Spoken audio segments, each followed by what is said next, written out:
we knew the manner of death was released right away with Gabby Petito. They found the body on a Sunday, and that news conference was held on a Sunday on, I believe, the 19th in Wyoming, and they knew right away the manner of death was a homicide. The cause of death was then released just last week. So if it's a similar timeline, they could know a manner of death, or at least know who this is relatively quickly, and perhaps they already do. I mean, the response has been interesting. JB brings up the point that in the beginning of this case, there was some other remains found out there. They determined pretty quickly, it seemed like within hours, that they were not Brian Laundrie. In this case, these human remains prompted a lot of activity there, including Laundrie's parents coming out there, including an FBI release, one of the few FBI releases we've had in this case about what was found out there. They didn't say remains. Let's be clear. The FBI did not mention remains, but they mentioned items of interest, and it's only the second time, really, or third time we've seen anything from the FBI as far as a news release in this case. So that does tell us something about what is suspected at this point of exactly who that is. Let's go split screen for a moment, but before we do, we can't ignore what we're watching here. It appears a law enforcement crew on a John Deere style of vehicle has been navigating through the reserve or through Myakkahatchee, through the park itself, and now they have disappeared into the trees here. That area on your screen, underneath those trees, that is where all of the attention is being paid, and it's an area. I can't help but wonder, what this would have been like if these remains were discovered on our screen a couple inches to the left, or a couple football fields. If it was in that open field there, sure. Then we have news choppers, drones, I would imagine, everything going up over the area. I wonder if then the FBI would have requested a TFR, if they would have requested to get, aerial vehicles, news vehicles out of the air. And to be clear, we don't know that for all we know, the white tent, that's the blue tent. That's the blue tent. That's just a weight. The blue tent is just a fence post, if you will. Yep. There's no tree there. They wanted to cordon off an area around the white tent. We do not know what they're doing under the white tent. We don't know if that's where the remains are, or that's where they're analyzing the evidence that they found. So, and again, it is a thick stand of trees.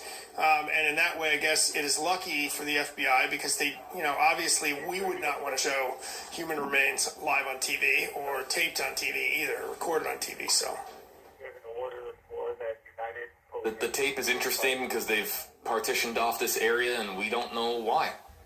But it just could be to establish a large enough perimeter to be even to double check that they have the perimeter established to not contaminate the scene. I think, it's safe to say is that it's all about disturbing what is still, I guess this is still a crime scene of sorts. He is the suspect in a fraud case, in a credit card fraud case, and he is a person of interest in a homicide. So this is still a crime scene, and the investigators, even though, as many have said, there's no justice for Gabby Petito here, if that is Brian Laundrie, there still is an open case that will be closed. And at some point, some of that information will be public, and we'll know more. But this is still a crime scene, so it makes sense you would cordon it off, and maybe even to keep officers away, and to be able to watch a particular area to make sure nothing or no one goes in that area. Because at this point, you don't want animals in there either, just in case there are remains scattered in that area. Let's go split screen. And before we go split screen, let's just go full screen so you guys can see the entranceway to Myakkahatchee. There you can see just members of the public who they can't walk in. They're going to be stopped by law enforcement if they try to walk into Myakkahatchee. But this story has attracted people from all over, from folks all over the country, and they have descended here on Sarasota County. They've descended here on Northport, Florida, the Northport area, and they are, some of them are local people, some of them have come from far and wide, but this is, and if the camera pans over to the left, you'll see just every media outlet under the sun literally under the sun, on a hot Florida day, and all of their cameras are pointed in the direction of Myakkahatchee Riverfront, or excuse me, Myakkahatchee Environment Park, and we have the, of course, the chopper in the air. Ooh, there's some. That's a better angle that Jim just got. Okay, so there's some of the vehicles that are there in the area underneath the trees. That's a good shot, and just some of the law enforcement officials that are now working this scene. Again, the medical examiner's office has been called. Multiple law enforcement agencies here in Florida have been called to the scene. Let's not forget that the Pasco County Canine Human Detections Unit is also here on the scene. And if there are partial human remains, that means that there's the chance that there are, of course, human remains out there somewhere, and having the canines present to try and track down that scent, that's particularly advantageous. We were talking about wildlife earlier. We were talking about the chances that the remains were the target of Florida wildlife, but we don't know. We don't know. All we can go by is what we're seeing here in the area that has been taped off by law enforcement. And again, this is an FBI-led investigation, Walt. It is, and reflecting again on what the FBI tweeted now about an hour ago, there were items of interest in the Brian Laundrie case. Brian Laundrie's parents out there earlier today, and the speculation about why they were there. There's a lot of speculation this morning, and then of course we find out reports again from NBC indicate that human remains were found out there. And again, it's important to point out that the FBI has not said anything about this case for quite a while. So that, again, it's speculation, but it leads you to believe this is not just any sort of find.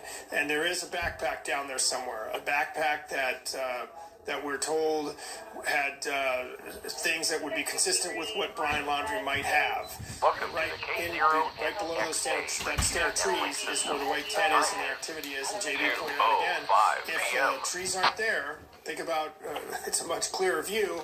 And the law enforcement might not want that at this point because we do not know exactly what was found.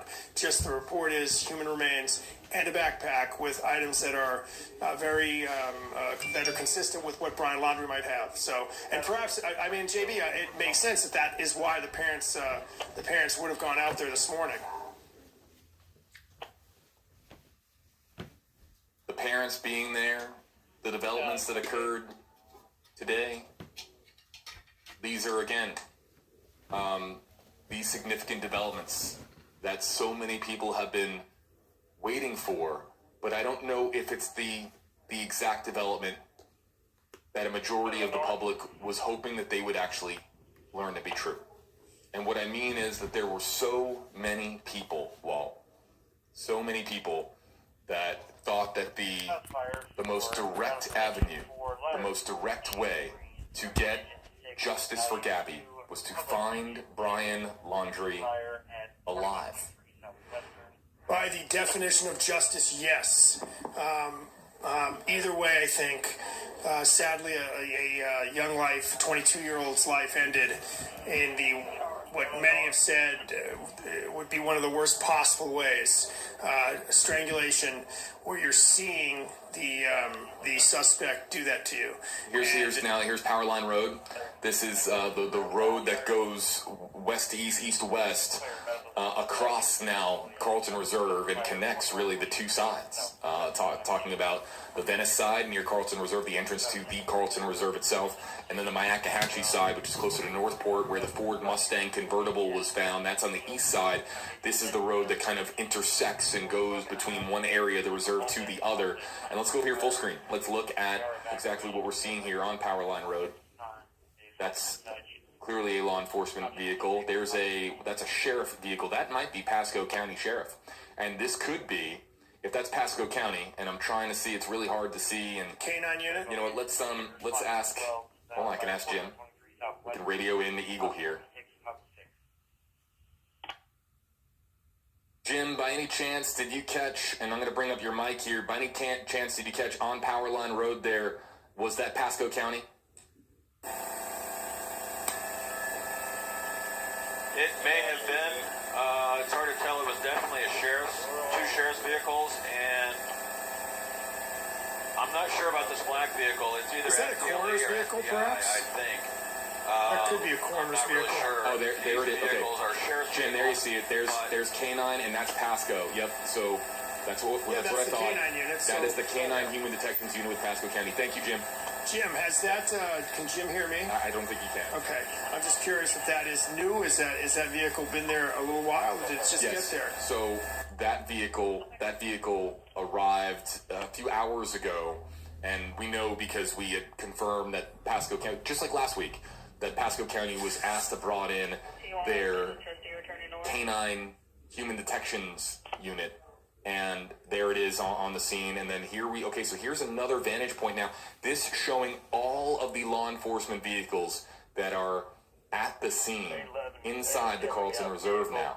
So take this for what you will. Some of them are going to be marked vehicles. Others are going to be unmarked vehicles. Clearly that black trailer there, that is an unmarked vehicle. There you can see, I think that's the Northport Police Mobile Command Unit. There you can see a police tent there.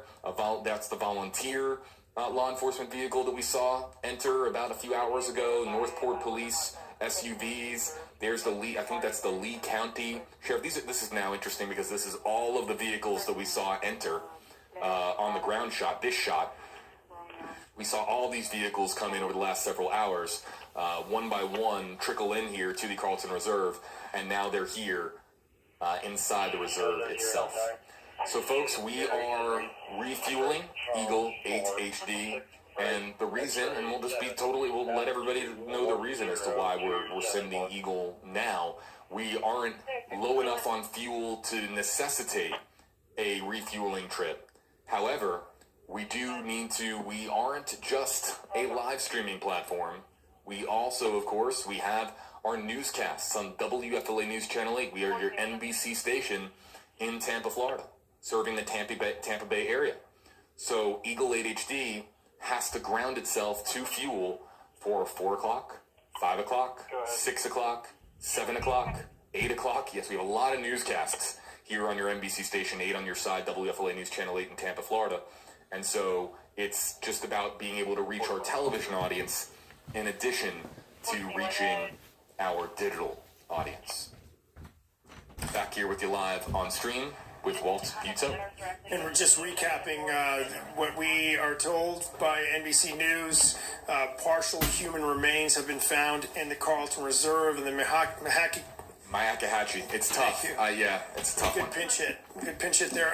And we know that the parents were out there this morning, and that a backpack consistent with what Brian Laundrie might have was found there. The FBI reporting nothing about human remains, but items of interest, calling items of interest, and that sort of brought out a pretty strong force of agents and local law enforcement to search an area that has been cordoned off. We have video of that, and now we're waiting for answers about who that is, and we hope to get that soon. But here's what we do know: we know that this would be about. This would be a little over a month, 5 weeks since Brian Laundrie was last seen on the 13th, initially reported on the 14th, right? But now we found out last seen on the 13th. That's a Monday. That's also the Monday that Nicole Schmidt, Gabby's mother, held that just a teary-eyed, a very sad news conference asking for help to find her daughter. And that's sad to think back that there was hope at that point that she was still alive.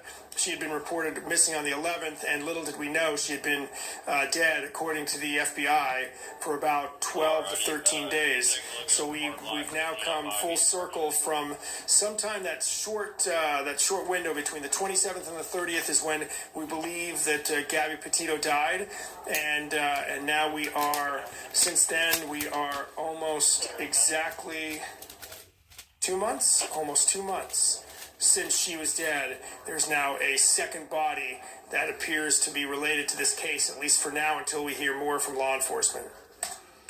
Let's get to some of the comments that are coming in using hashtag HeyJB, hashtag HeyWalt.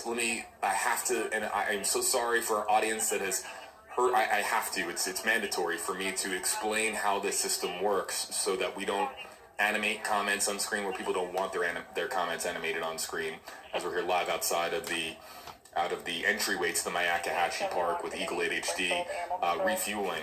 How this works, we can feature your comments on WFLA Now across Facebook, Twitter, and YouTube if you use hashtag HeyJB, or really any of the hashtags on your screen. And right now it's hashtag HeyJB, hashtag HeyWalt. If you use that hashtag, we can animate your name and your comment, your picture on screen. If you don't want us to animate your comment, don't use a hashtag, and we'll just let your comment continuously scroll on by. But Walt, you and I were talking during the break, the amount of people that are paying close attention to this story, it's massive. We're getting into an area now that this is one of those stories where just the entire world is really honed in on exactly what's happening here today in Florida.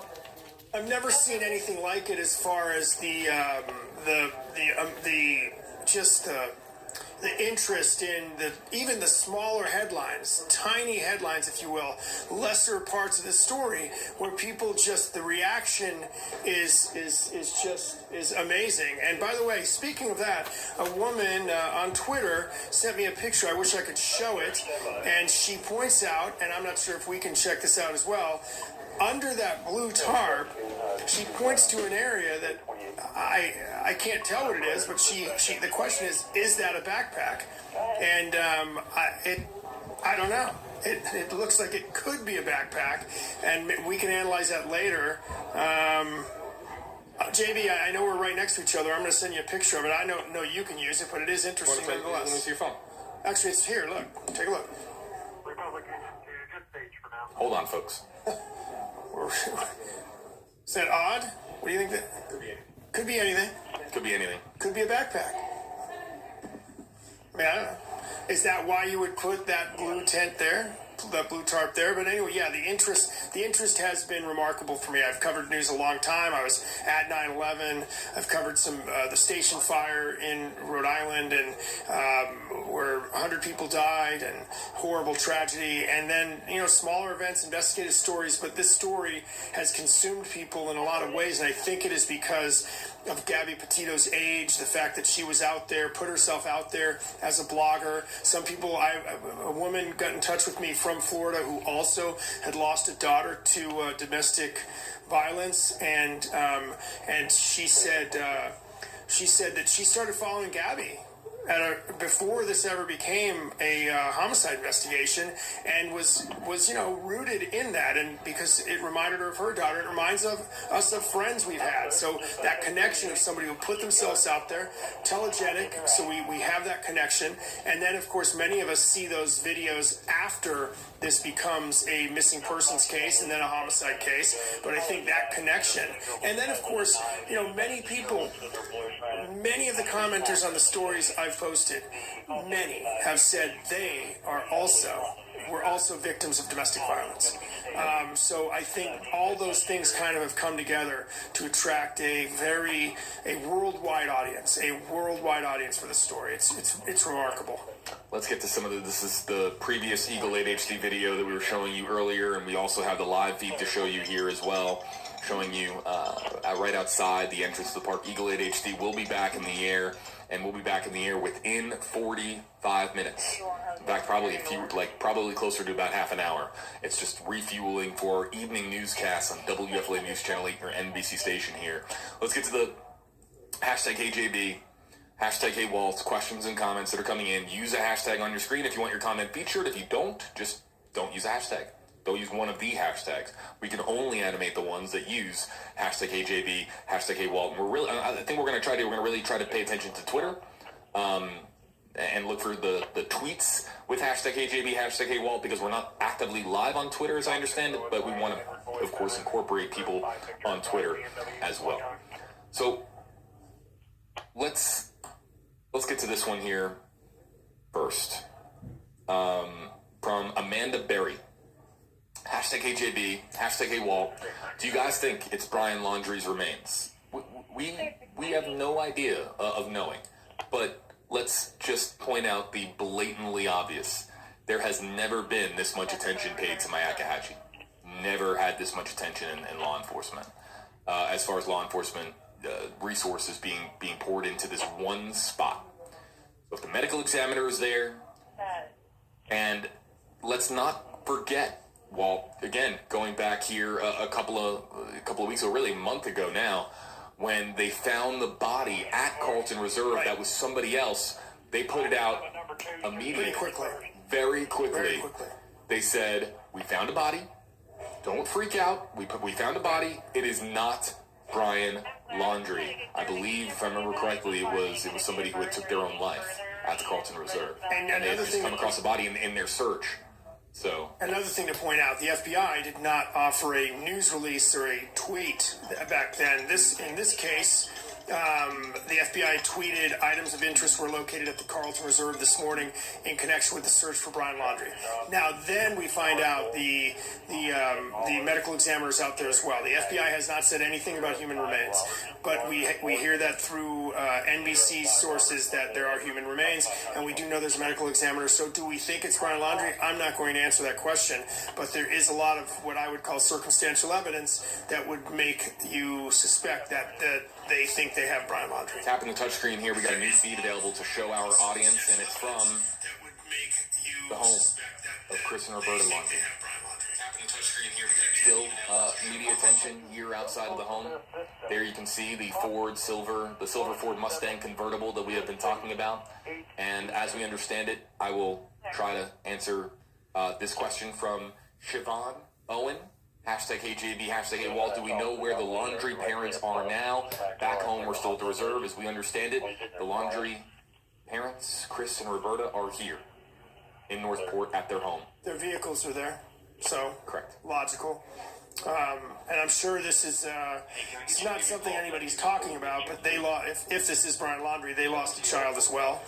They've received a lot of criticism, and they're just taunting, and I've criticized that, and I got called a moron for criticizing it. But I'm sorry, fair is fair, and they're not charged with anything at this point, and they've lost a son. If this is true, they've lost a son as well.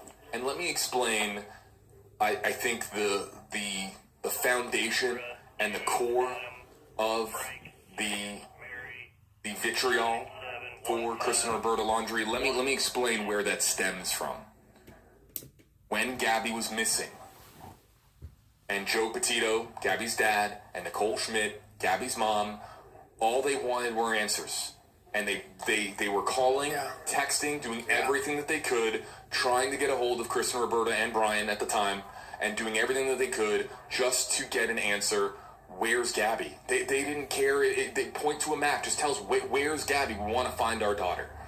And those calls went unreturned, as we understand it. And that... And I get the anger about that. There's and just the tremendous... And yes, I get it. Why not even take that call? Is a question that is going to persist and linger in this case. Why not take that call? Why ignore your future in-laws? I think that still is a source of frustration for a lot of people who have been on this story. And now if this is true, and if the partial human remains, the partial human remains do in fact belong to Brian Laundrie, and Brian Laundrie is deceased, this is another set of parents that have lost a child or lost a loved one. Brian Laundrie being 23 years old, he is now an adult male, of course, but to them it's losing a child. And that would be, of course, extraordinarily heartbreaking for Chris and Roberta Laundrie. It would be and there's a story there as well. What did Chris and Roberta actually experience when Brian returned home?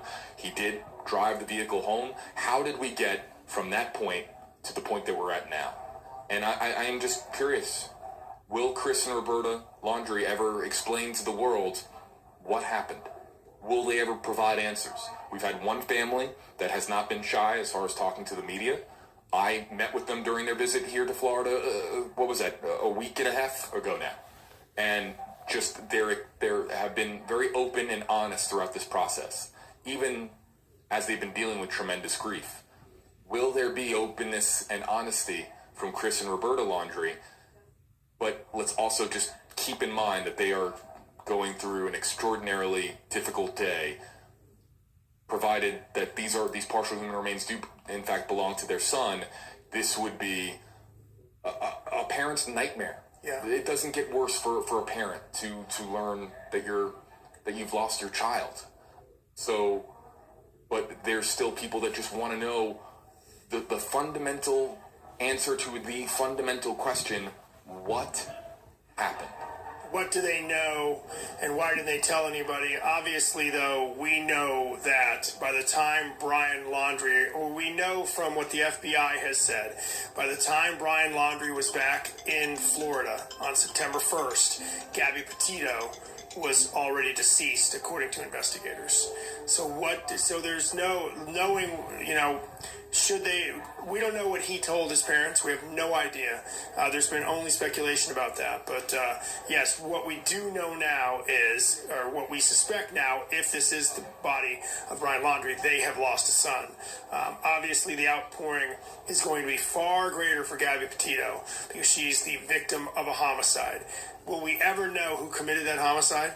What sort of evidence does the FBI have? Do they have enough evidence? Will they even present the evidence if they do determine that this is Brian Laundrie? Do they even release that evidence? I wish I knew that answer. I don't believe they have to release the evidence. I know that their search warrants, their affidavits will eventually be public because they have to be. They can only be sealed for a certain time.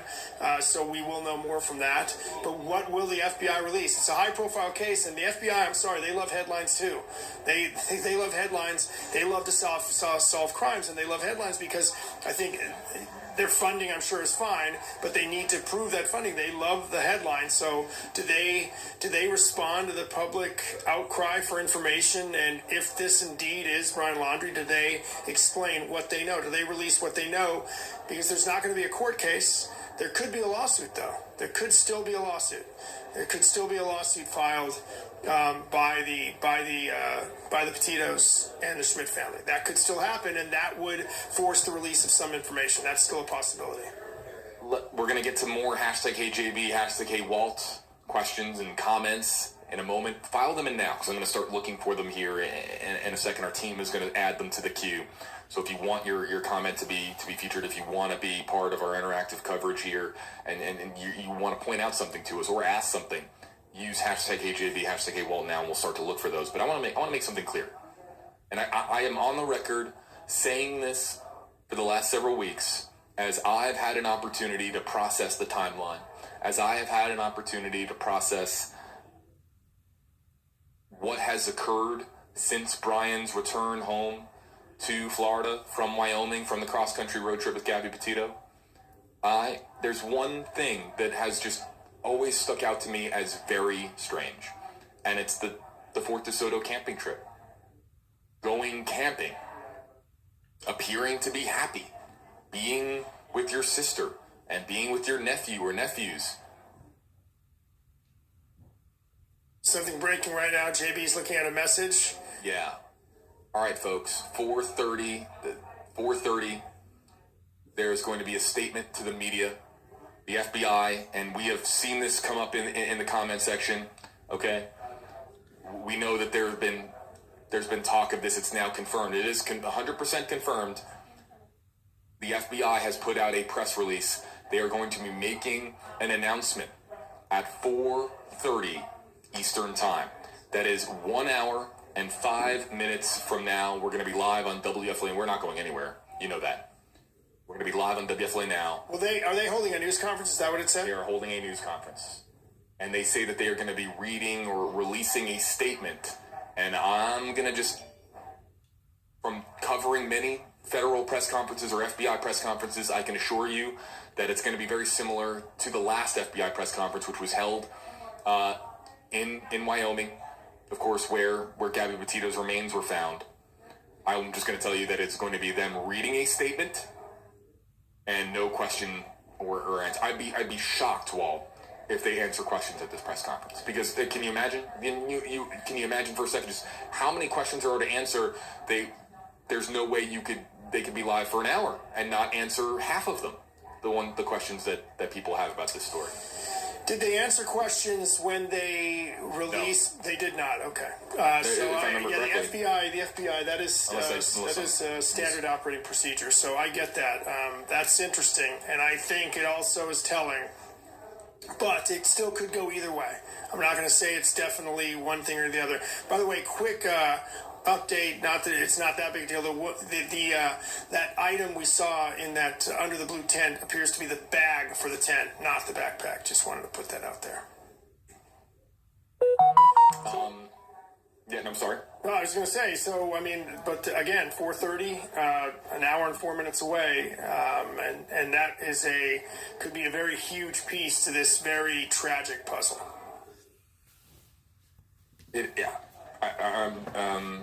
It's an hour from now, and we'll be live on WFLA Now across all platforms to learn what the FBI, or at least what the FBI has to say today. Here, our photographer zooming in on some of the signs that are out there, including a Justice for Gabby sign. Let's not remember, this is all about justice for Gabby. This is all about finding and seeking the truth. But I want to wrap up what I was saying about the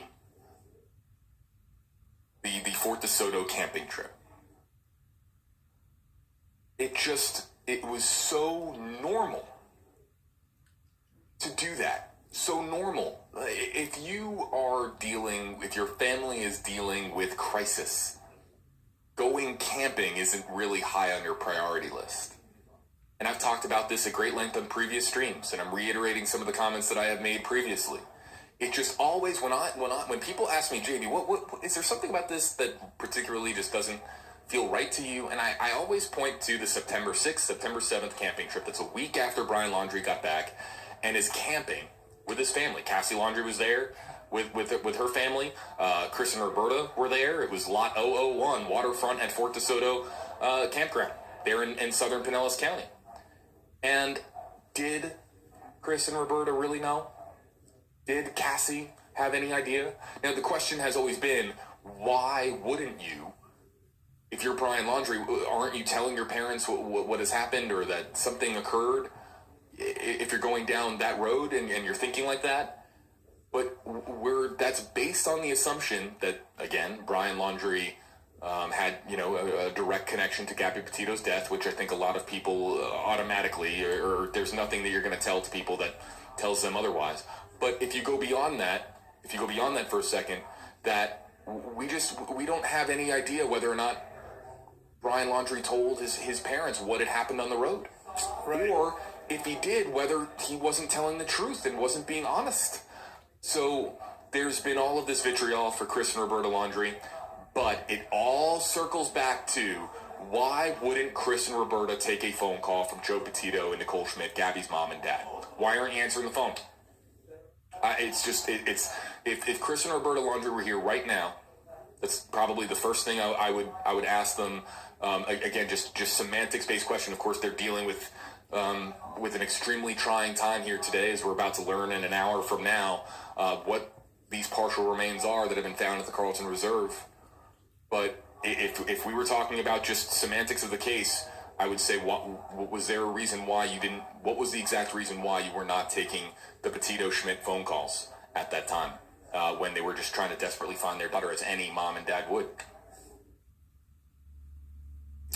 It's a great point. It's a question we may never know the answer to. Do they actually ever come forward and tell us? They've been obviously, stressful situation for them to be in, obviously, beyond stressful. They know Gabby, they know Brian, they may know what happened. But, that the camping trip to me is less of a mystery only because I know how popular that campground is. But why go camping? But why go camping if there was something terrible that occurred, especially if you're Brian Laundrie? Maybe they didn't know. Right. Well, right. If you're Brian, right, you're going camping and eating s'mores and staring out at a beautiful sunset.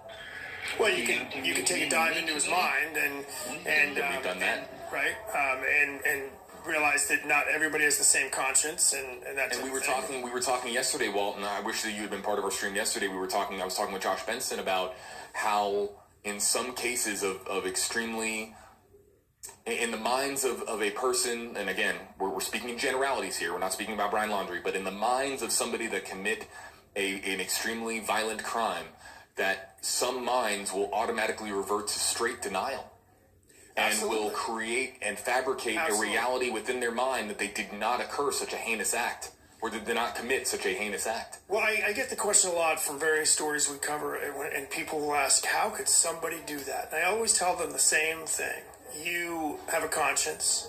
And again, I'm speaking in general terms. We don't know anything that Brian did other than allegedly use Gabby Petito's credit card. We don't know anything else, and sadly, we may never know. We will only be able to suspect. There will never, this case, if this is Brian Laundrie's remains, will never be tried. And the information, we may have to pry it out of the FBI. We don't know. But again, people who commit crimes, people who commit strangulations, whoever did it, that is a personal crime where you are staring at the victim and you are doing that for what amounts to 3 to 5 minutes. 3 to 5 minutes, and it's horrifying to imagine being on either side of that, and then to imagine anybody, whoever it was, being capable of doing that. It's not. Thankfully, it's not normal, and that type of person could very well not feel guilt. You don't know. We don't know. So maybe the parents didn't know. If the parents knew and still went out for s'mores, now we've got a whole nother problem. But at that point, the date of the camping trip was the 6th or 16th? 6th to the 7th, yeah. 6th to the 7th, and Gabby Petito is not a missing person yet. But we suspect at that point the Laundries had already received phone calls from the Petitos and the Schmitz at that point, asking, where is Gabby? Do we believe that at that point? Or had that not happened yet? Say that again? Do we believe on the 6th that around that time frame, Brian comes home on the 1st, do we believe between the time of the 1st and the camping trip, 5 days later, do we know from the Petitos and the Schmitz that they received phone calls that they called the Petitos? Oh, yeah, absolutely. I'm sorry, they had already called yes. and not gotten any answers. They were calling, texting, trying everything that they could to get an answer. Troubling, extremely troubling, obviously, and it doesn't make a lot of sense. It's not logical. It doesn't make any sense. For those of you just joining us, 4:30 Eastern Time, the FBI calling a press conference for 4:30 Eastern Time, and it's here at Myakkahatchee, and they are going to announce something. We don't know exactly what they are going to announce to the world, but they are going to give us an update on what has transpired here today. And I go back to what I had said previously, as far as constants in this case. I have always said that if there was one constant in this case, Walt, that it was to expect the unexpected. It seems as if at every turn throughout this story that there was just oddities that would occur. And that's one of the reasons why this story has just captured the attention of so many people around the world, is because there are so many moments throughout the timeline that just don't add up, that don't feel right, that are unexpected. And so with that one constant being a theme in this, or that theme being a constant in this case, I have no idea what we are going to learn at 4:30, but I know that we're going to be live here on WFLA Now. Kennedy Joe, #HJB. So I'm late. Do we think that the remains are new or old? And first and foremost, just relatively speaking here, just from a terminology standpoint, new, old is new, like 12 hours right. New, or we don't 3 know. days new? We don't know. We don't know. We don't know how long they've been there. All those things, by the way, I don't suspect we'll know. We could very well know that at 4:30, something along those lines. But if it's the FBI talking, it's going to be very basic. It's going to be 1 or 2 paragraphs at the most. And I don't think at this point they're not going to offer any speculation for how long the remains were there, because they more than likely do not know, unless there's a note. I guess there's that, right? There could be a note, and we know, and where we know exactly how long they've been there. But I'm going to say, we're not going to know new or old for a while. We are going to have a suspicion of who it is. And the FBI, I'm sure if they're releasing it, they have more than a suspicion. I mean, obviously, did he have his wallet with him? We would think he did, right? Would you bring your wallet if you're in the woods? Without any credit cards or debit cards in them, I mean, I would bring a wallet. But then again, that would just be to carry cash. And how long have the remains been there? I mean, that's the other point, because now what does it look like? It's gruesome to imagine, but it's a really good question, but it's one of the ones we can't really answer right now. Melissa Hoyt, #AJB, #AWalt. Do we know if this is an area that has been searched previously? Great question. Of course this area has been searched, but I bring up Melissa's for a second to ask this question. And it's not a question that we can answer, but it's a question that is on my mind. Did they search this area in September when the water was considerable? And were they stepping right around this area at the time? Or were they within 10 feet, 100 feet of this spot? And they had no idea what they were actually on or near because of the water? Right. We know they had the boats. We know they had the swamp boats, whatever you call them. Dive teams. They had sonar in there. It's interesting that it's water's involved, and they had dive teams, which makes you wonder: did they know something earlier about Brian that made them think to look in water? Although that area, didn't we hear from Allison Henning that the area, or did we hear from police that the area is 75% water? Now, keep in mind, I think it was 75% water at the time. Right. And that was a month ago, right? When we had a very wet September. We did. So, but again, 25,000 acres in Carlton Reserve, only 160 in this location. So, we know they did search this area, but we don't. You said this is on the Northport side, correct? This is on the Northport side, yes. So think about this. They were there then, the first day they searched, which was a Saturday. Yep. They were on the Northport side. Yep. And again, they said Carlton Reserve, but they are, the two areas are connected. They're adjacent to each other. So, was this the area they initially went to? We don't know that, but again, if it's underwater, you miss it, right? And I don't think dogs are as effective if something is in submerged. Water. And then we also don't know how long he's been there. We don't know, or he or whoever that is. We don't know how long the remains have been there. So. As we lose our camera shot here for just a moment, we'll show you some video from earlier, the tent video from earlier. Melissa, thanks a lot for your question, because it's a thought-provoking one. Great question. And it makes you just wonder, but this area isn't that far from the entrance, and it isn't that far from where the Ford Mustang convertible was found, which, again, can't read too much into it, but I'll say this: it is entirely possible that the remains have been there for some time. And again, I point out that Mother Nature had a significant role here. The water's coming down to a point where you're not stepping even in mud. It's very dry on the ground there at the Carlton Reserve now at Myakkahatchee, and it exposes what was underneath the surface of the water out of view for the officers and the teams that were searching Myakkahatchee. JB, do we know? I just got this question. It's a great question. My answer was, I hope so, and also we'd better. Do we know that we are going to have this news conference live? Do we have that capability? Do you know? I was going to ask our assignment desk, just since we're fluid here, because I think it's we would hope so, correct?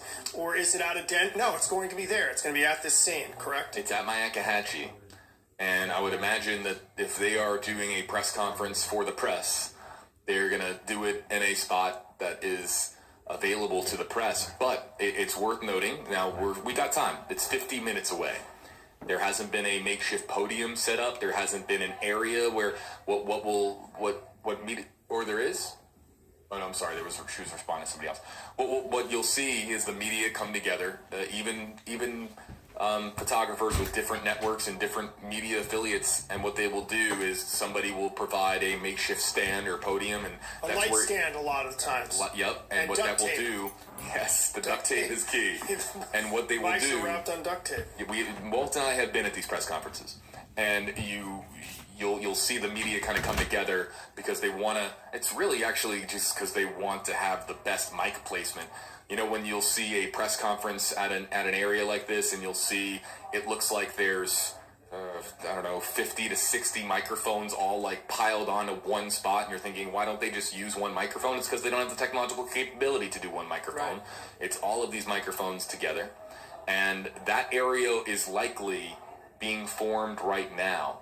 But I'll tell you what, there's got to be a media liaison there at the scene to organize this press conference and say it's going to be had here. The news release was written by the Florida contact to the FBI. FBI Tampa, right? Yeah, FBI Tampa. Keep in mind, the lead investigators here are the Denver office of the FBI, and that's who we have been contacting for information leading up to these days, is the Denver office of the FBI. And that's where the tweet that said they had found items of interest in the laundry case, that came from the Denver FBI. And keep this in mind as well, the FBI has not confirmed anything about remains. That is from a source to NBC News and Pete Williams.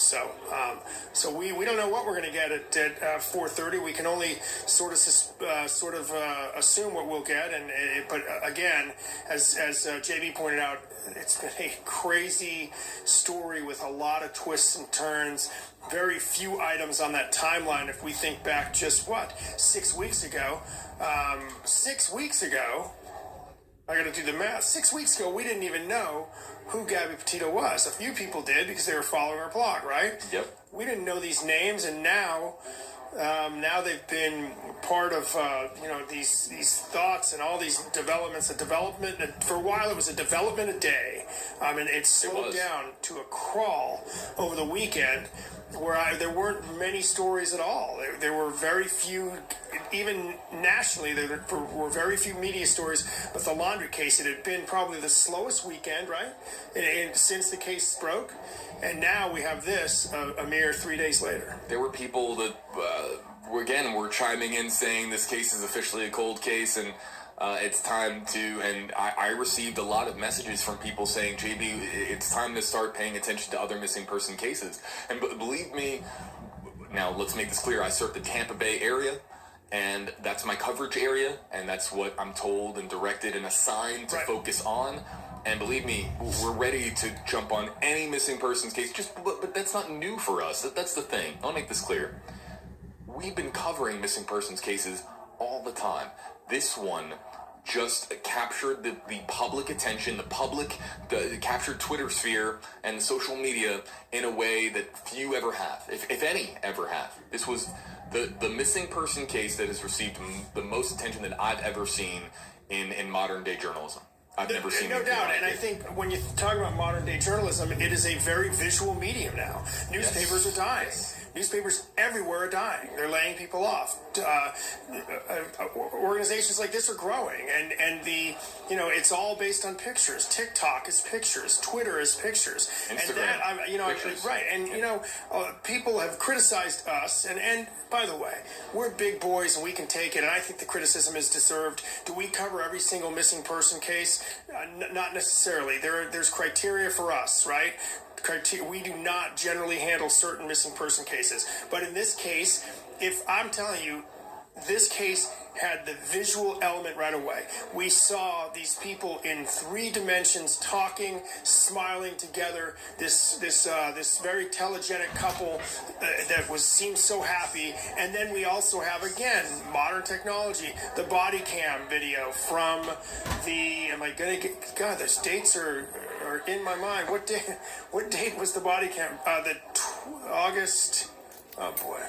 Anyway, the body camera video. I'm bringing up my timeline. Just because I don't want to misspeak. I've misspoke in the past. Body camera video where we see this guy that became the person of interest and the suspect in the credit card case. That just doesn't happen. We have surveillance video of suspects before, but I bring up Whitey Bulger again. We had 1 or 2 black and white pictures of him, and he was able to elude police for decades. In this case, we have Ryan Petito, 3-dimensional, talking to police. We have Gabby Petito crying to police. So all of those elements combine with bringing the entire world focusing. We've had viewers from all over the place focusing on this case because of that, and that's why it has become so interesting, not only with us in our media, but also in the media that the general public has: Twitter, Facebook, TikTok, Instagram, and the speculation has been.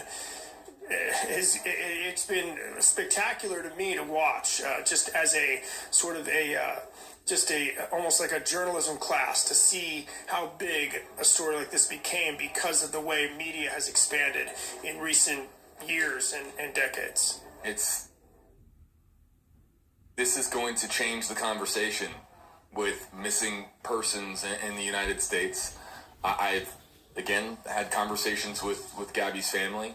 They are committed to change, and not even just change, but wanting to just prevent future tragedy from occurring, doing everything that they can to ensure that the Gabby Petito Foundation is used for good, and to prevent other stories from Gabby Petito ending in death and destruction of a family. So I think that there's a conversation, to be had with, and I think it starts with Gabby Petito's family, and others are going to join in on that conversation. And I'm very curious to see exactly how policymakers in this country, and I've heard some different ideas and concepts get brought forward, and some very interesting ideas as to how to prevent something like this in the future. They're fascinating conversations. I look forward to covering them and being even part of those conversations if people ask, from the media's perspective. But that's a conversation now that is absolutely on the fast track to ensure that there's thousands of families out there who don't have information on what happened to their loved one, and they deserve that information, and they deserve exposure, and they deserve people in the media covering that particular case. Not to say that there's an overwhelming amount of missing person cases that don't receive media attention, but there's a conversation to be had, and I'm very much looking forward to where it goes from here. And there, I will also say that the other part of this is also the domestic violence conversation, because we know this is a case of domestic violence. We know a strangulation is, that it doesn't necessarily have to be domestic violence if she did not know the suspect, but we do know that this was a couple that had some issues, and we saw those, and that conversation's important. You talk about prevention. Sure, we can talk about preventing missing persons cases or finding people faster. That's great, and money helps, and that foundation will help. But also the awareness of how to help a friend who may be dealing with a bad relationship is important too, and I think that's another piece of this. I look forward to finding out, like the rest of the world, finding out what's going to happen here at 4:30. Okay, so let me explain. And so some commenters used #HeyJB and #HeyWalt and brought this to my attention. I didn't get a chance to animate it here on screen, but I can tell you that there is now, like clockwork, right as I uttered it, I think about 45 minutes ago, a temporary flight restriction, a TFR, has been issued. That is the FBI working in tandem with the FAA to establish a TFR over this area. There is no longer going to be aerial coverage of the area where the tent was set up here, as you're seeing from Eagle 8 HD, and where the law enforcement presence is most intense. Video, correct? I'm sorry? This is file. Yes, this was from earlier. This is looping back from about approximately... I've lost track of how long have we been on stream here. We've been on stream for 4 hours and 13 minutes. No commercial breaks. 4 hours, 13 minutes straight here, with the one break where Eagle 8 HD was getting back up in the air. Quite literally a multi-hour effort here as far as our stream, and we're not going anywhere. We're staying live with you on WFLA now all the way through. So we might take a brief break at 4:30. Not at 4:30, before 4:30, to reset for our audience. I think on Facebook, we're going to be resetting for our audience one more time. Facebook streaming is different from YouTube streaming. So we are going to be stepping away at, I believe, somewhere in the 4 o'clock half hour before 4:30. But believe me, we're going to be live across all platforms for this again, 4:30 Eastern, FBI press conference on the laundry search. Well, what are you expecting as far as information? What are you expecting to learn at 4:30? Do you have any expectations whatsoever, or are you a blank slate? I'm a blank slate. I find it hard to believe it won't be what we think it's going to be. I don't like to speculate, even in a forum like this. I mean, because you don't, again, and you made a great point about the body that was found. I'm going to say 4 to 5 weeks ago. It was like it was probably the week after the first search. It was probably, I think it was the day after the FBI searched the Laundrie's home on the 20th, which was a week after Nicole Schmidt came forward in a very emotional news conference asking for help to find her daughter, not realizing at the time her daughter had already been the victim of homicide. So you think about that point and how quickly we knew that was not Brian Laundrie. And now you think of this, you compare it to this, and we have a full force of FBI agents. We have a tweet from the FBI in a news conference. Sure. So, I mean, my suspicion is this is going to be exactly what we think it is, and that it'll be 2 or 3 sentences with no questions, and that we will learn that who this is, they believe this is. I do not believe there will be a manner of death declaration, although pretty quickly, was it the next day? Was it the day of, when we knew it was Gabby Petito? Did we know the next day manner of death, or was that? It was soon thereafter. Okay. It was around. It didn't take very long. Knowing a manner of death is going to be maybe even more difficult here. I think it's possible we may hear something along the lines of how long they believe that body was there.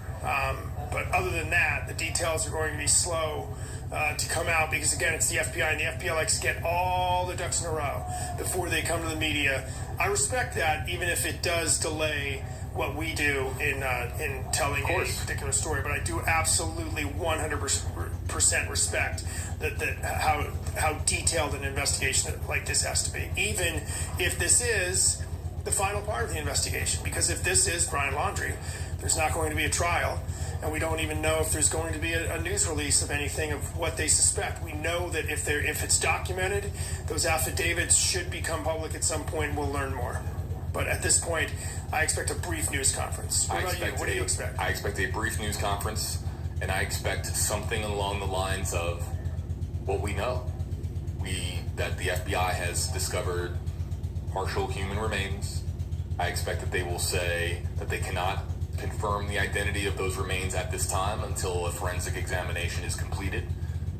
I think that we'll learn a little bit more about the fact that the remains were found in the area of belongings that Brian Laundrie, that were the items that were said to belong to Brian Laundrie, and that they can't take any additional questions at this time. But I always say, with this story, it's been about the unexpected. Just has a way of just coming out of nowhere and completely blindsiding everybody.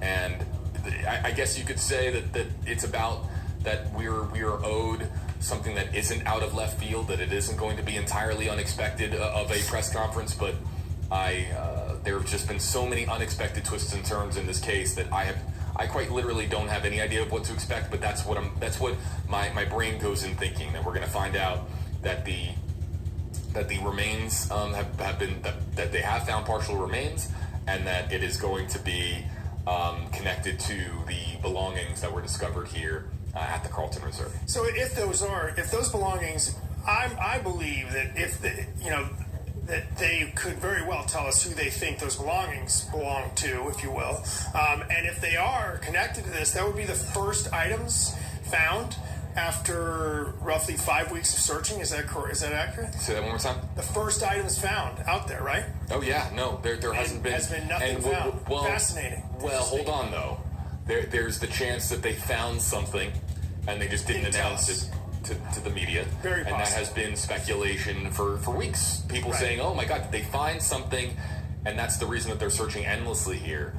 But I'd be very curious to know, when I tell you, Walt, that I got so many angry messages that weren't necessarily directed at me, but were sent to me, viewers that were angry that their taxpayer dollar was being used at a search that the viewer was so certain that Brian wasn't here, that he was chilling on a beach. We had questions about a yacht recently. All of these wild theories out there. And people saying, could he be on a beach in Mexico, kicking up his feet on a yacht and hanging out? Could he be on the Appalachian Trail? Could he have made it all the way to Canada? All of these, and there were people that were 100% certain. 100%. 100% certain that he wasn't He's here. not there. He's not there. That's all we heard. And then you're made to feel, it's sort of along the lines, although it turned out to be true, when we would not say it was Gabby Petito's debit card, because we didn't know it was Gabby Petito's debit card. Until, of course, the Dr. Phil interview, then we're calling it Gabby Petito's credit card. We go with what the law enforcement tells us. And, there's criticism of the media that's well-deserved, but we stick to, we wait for those types of things. And in this case, again, we kept covering it because I fully believed law enforcement had reason to believe that there was a reason to keep that search going. Mm-hmm. And then, but ironically, when they finally slowed it down to a crawl, right, the last 2 days, it's just interesting that today, it could be the day that final piece is sort of revealed. Not necessarily the final piece, but one of the final pieces. Go back to any stream that we have done in recent weeks, and people asking, JB, is he in Mexico? JB is in Canada. Why are they searching the reserve? Why are there been potentially millions of dollars or $1 million+ dollars, whatever the amount will end up being, the bill for the search? Why has there been so much taxpayer money committed to searching here when clearly, people are saying clearly they're not finding anything? Why are they committed to the search here? And I'm on record saying over and over and over again, you have to have a certain level of confidence, a high level of confidence with the FBI, because they likely have information that the public doesn't have that leads them to be committing that much attention and be putting that many resources here at the Carlton Reserve, and here we are. So I'd be very curious to hear from those people that would email me, or not even email me, but direct message me on my Instagram or on Facebook, people that were just so passionately convinced that he wasn't here, and and I said, no, you have to listen. There's a process, and there's a reason that they're looking here, and I would just be very curious to what those people are saying today. And I'm a cost guy. I think government spends too much money, or they don't spend it efficiently. That's kind of your thing. Stories, what? That's kind of your thing. Well, it is, and I've always, as I am privately, and I am as a taxpayer, and I am as a journalist, and I like those stories are important because that's our money. That's our money that's being spent. So I get those questions. However, there was an explanation about this search early on, and it kind of makes a lot of sense that the officers out there were on their regular shift, and that that it may not involve as much overtime as people think, that the food was donated in many of the cases, and keep this in mind. These officers, the FBI, I mean, they're paid to do this. So is that a cost? I don't know if that's really a cost. Does it mean other cases got put on the back burner? Yes, probably, more than likely. But I'm not sure in this case, in a case like this, if the cost was ever a concern, I guess, unless they didn't find Brian Laundrie out there. But even then, you have to eliminate possibilities. It is criminal science, right? Science, you eliminate this so you can focus on something else. That's what police do, and that's what they did here. And even though it did take a long time, it will eventually have a price tag, and people will perhaps complain about it if they end up finding the body of Brian Laundrie here. That is what we pay them to do, and I would find it hard to complain about that particular cost, even though that is what I do, is look for misspent money. So that's your beat here on this is News a great Channel shot. 8. I know it's filed, but it's a great shot of it's hours. The officers, it's a couple of hours old here. Still, they're right near the tent. You can see where they're looking. It's the best vantage point that we have had peeking really through these trees. Yeah. So let me explain the strategy here, folks. YouTube, again, this is rinse and repeat. YouTube, we're not going anywhere. YouTube, we're going to be live with the on-stream. We're going to take a 5-minute break here in about 10 minutes. I want to say in about 10 minutes. We're going to take a 5-minute break just to step away to reset here an opportunity to drink some water, use the facilities, do what we have to do here, because we have been streaming nonstop without commercial break now for, I think, 4.5 hours. Let's get an update count. We've been streaming now for 4 hours and 24 minutes. We're going to take a 5-minute break. We are going to be ending the Facebook stream. Facebook, and I have a better idea now as far as how to describe this for our audience, but Facebook is more intermittent streaming, while YouTube is more long-form streaming, if that makes sense. So we end the Facebook stream, but we relaunch a new Facebook stream, and we'll have, of course, full coverage both before and after the FBI press conference at 4:30 Eastern time. I want to bring this up here at the end of this Facebook stream because we did have a question and a comment on this earlier, and it pertains to a psychic that got a hold of you last month. And that, when I tell you that created quite a stir on social media, that was a pretty significant stir on social media, because you had shared information about a psychic that had gotten a hold of you and had said that they were going to accurately predict the date that Brian Laundrie was found. So why don't you share? And I reached out to her this weekend. And by the way, investigators use psychics.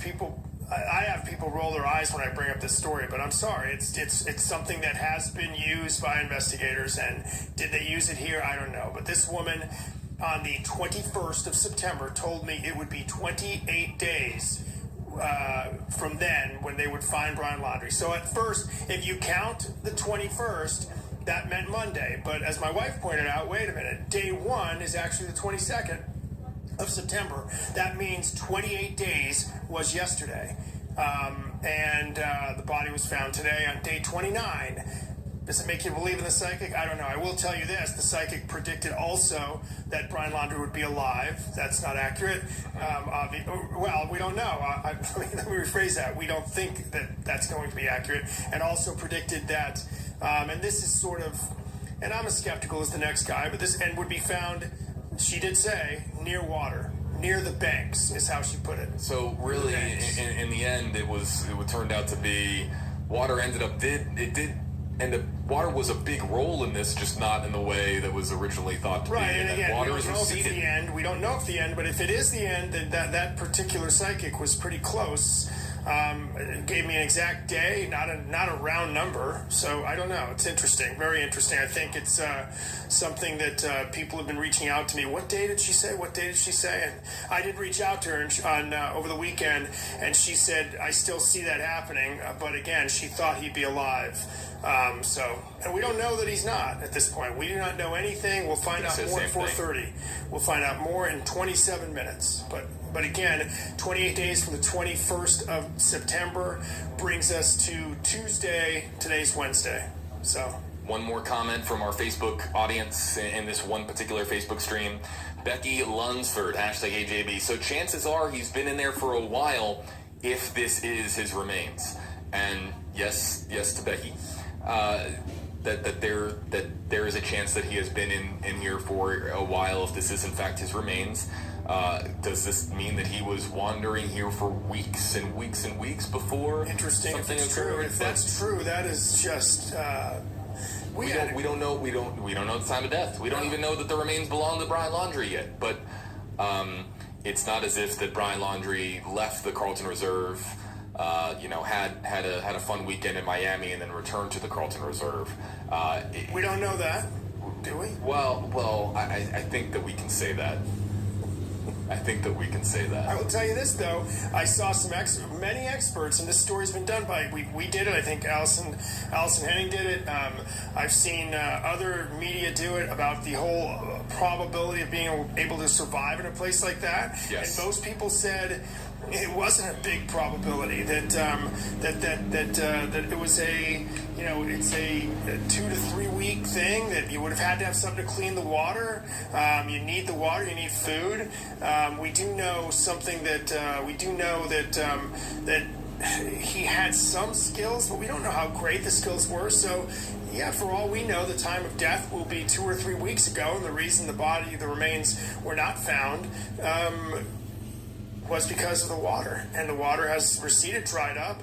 But again, we don't know anything about this other than from the FBI that items of interest were found. And for all we know at 4:30, that's all they're going to elaborate on. We will see, we will hear in 25 minutes. Live on WFLA Now, before and after the press conference here. I haven't seen a podium come together, but I will. Do you have a live pic over there? I do. Let's just hit some buttons here on the touch screen and we can make that magic happen. Here.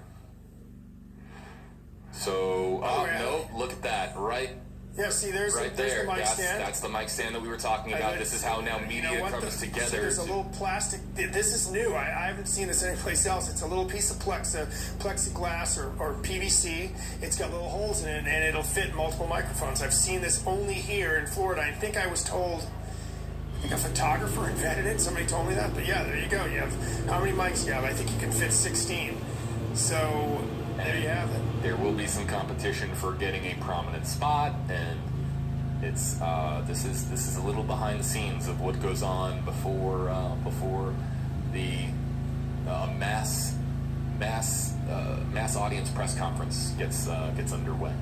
So we'll be live here, everybody, on WFLA Now really before 4:30, and we're not going anywhere. We're staying live on WFLA.com. The WFLA app. We're staying live on YouTube. To our YouTube audience, hello there. Thanks for spending time with us this Wednesday afternoon. We really appreciate you joining us. I'll just kind of give a shout out, even though that there are landmines as far as YouTube names. I'll just give some comment, some shout outs to some users here specifically on YouTube, just to say hello to our YouTube audience. Cynthia May is joining us. Philip Smith. Let's see here. Dimples. Yeah, the names on YouTube are quite different than the ones you would find on Facebook. Let's see here. Sam Balti. They're just coming in so fast. Alice Boyce. Mark Jones. Michael Marsh. Hello to our YouTube audience. And then to our Facebook audience, give some just hello to our Facebook Live audience. Tom, Krista, Rebecca Page, Donna Cano, Nancy Rivera, to everybody watching. We appreciate you joining us here, everybody, on WFLA Now. How this is going to work: we are going to take a momentary break, just step away, so that Walt and I can grab a drink, and just. But we're going to leave up this picture. We're going to leave up this picture here from Myakkahatchee. And we'll be back here in about 10 minutes' time. To our Facebook Live audience, we're ending this stream, but wherever you're watching from, on whatever television station's Facebook page that you're watching from, because we're live across not just WFLA and not just WFLA JB and WFLA Waltz, but we're also live across all of our sister stations, their Facebook pages as well. So we're going to end this Facebook stream and be back live on Facebook here in about 10 minutes time. To our audience joining us here on YouTube and on WFLA.com, the WFLA app, don't go anywhere. We'll be right back here on WFLA Now.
Battery power.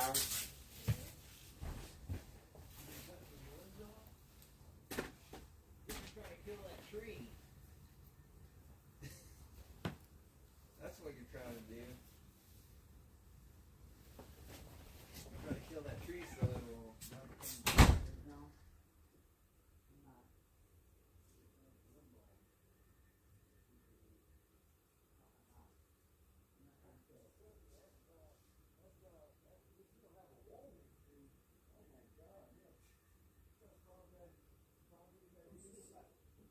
Hold on one second. Hello to our YouTube audience and our audience on WFLA.com, the WFLA app. We're not actively streaming on Facebook right now, but I want to make something very clear to our audience. In fact, we'll do this here live together.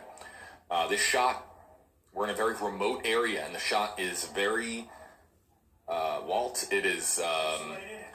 It's not a great signal. It's not a great signal, but It looks pretty we good. are getting up our satellite feed. Let's punch up our satellite feed here.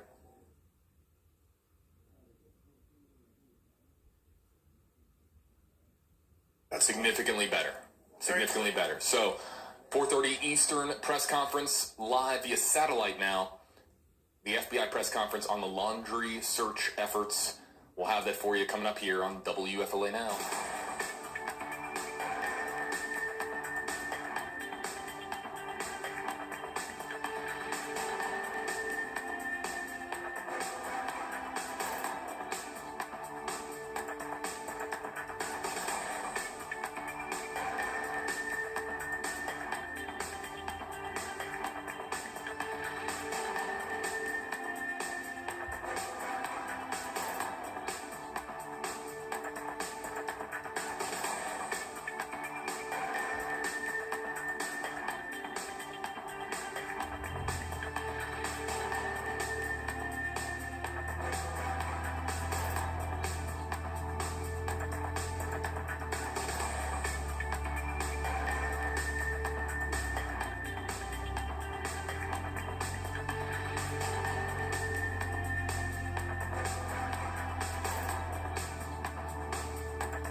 WFLA Now will begin momentarily.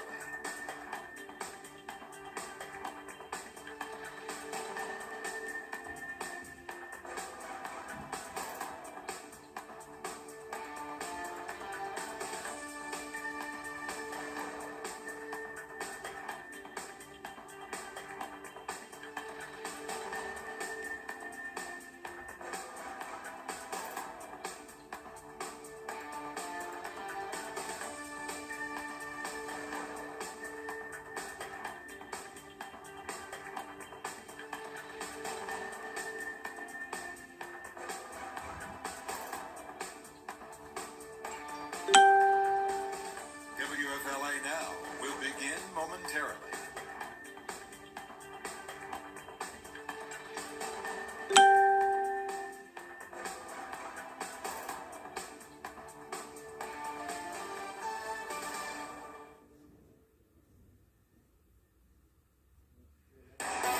Streaming live on WFLA Now, powered by 1-800-ASK-GARY. Here's JD Buno. Moments away from answers. The FBI calling a press conference after partial human remains reportedly found here at the Carlton Reserve in an area previously underwater and near a backpack that reportedly had items in it that might have belonged to Brian Laundrie. We're about to find out from the FBI themselves what has transpired here today in Florida. Hey there, everybody. JB Buno here with you live on WFLA Now. We are completely honed in here on the makeshift podium that has been set up at Myakkahatchee, right outside where so many different law enforcement agencies have gathered for the discovery, according to NBC News and others that have been reporting this now, the discovery of partial human remains, or what appears to be partial human remains, at Myakkahatchee. That is the area where the silver Ford Mustang convertible of Brian Laundrie was discovered in September. The citation that was put on that vehicle that was right here on Reisterstown Road in our neck of the woods here in the Tampa Bay area in rural Sarasota County. Let's go here live full screen, and let's just kind of put up the audio a little bit here, and we'll listen in. Just some chattering here in the background, Walt. Being joined here on WFLA Now by Walt, WFLA 800 Side Senior Investigator Walt Buteau. And Walt, the entire world's going to be watching this press conference, especially those who have been honed into this story from day one and have not stopped watching and getting updates from us on WFLA and other media outlets as well. Here's what we know from the FBI. 2 hours ago, would have been 2:26. Items of interest, this is from the FBI, a tweet, items of interest were located at the Carlton Reserve this morning in connection with the search for Brian Laundrie. Important timeline there, found this morning around the time perhaps that the Laundries were there, according to their attorney Stephen Bertolino. An FBI evidence response team is processing the scene. That was, again, that happened early afternoon. We showed you video of that. And then just a short time ago, 35 minutes ago, media alert, FBI Tampa will brief the media. Now, keep in mind, it's FBI Denver that has led this investigation. And these tweets, by the way, are coming from FBI Denver. But FBI Tampa will brief the media at 4:30 concerning today's developments in the search for Brian Laundrie at the entrance of Myakkahatchee Creek Environmental Park there in Northport, Florida. So that's what we know, and we expect to know more at 4:30. We also know that backpack, we believe, according to NBC, was found near those human remains. We do not know what the remains, how much, the amount of these remains. We do not know that. We don't really know anything about the remains whatsoever other than senior law enforcement officials, sources within senior, or sources that are senior law enforcement officials informing to members of the media that partial human remains, or what appears to be partial human remains, were found in an area that was previously underwater. And that is a huge component here to this story, because we don't know how long the remains have been here.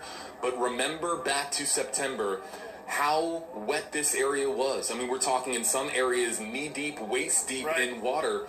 And moccasins and copperheads and alligators, all that stuff. A tremendous amount of wildlife here at the reserve. It's not all that visible, but gators, you'll find deer, you'll find snakes, you'll find coyotes, panthers, a lot of different wildlife here at the Carlton Reserve, Myakkahatchee, the very rural, vast area of Sarasota County. But we'll go back here live, full screen. Here's how this is going to work. The time now, 4:28 Eastern.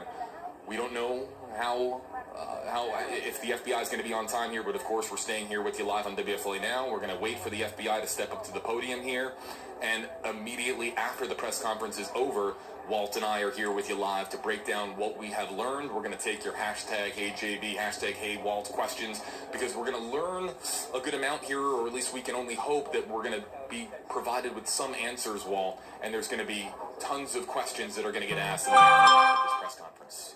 Will they answer any of the questions? We don't know. There was somebody, I'm sure they will start. The FBI would tend to release a statement and then walk on. And keep in mind, again, this is the FBI office out of Tampa, not the lead FBI office out of Denver, which obviously would be the closest office to where the body was found in Wyoming 50 days ago. The body was found on the 19th.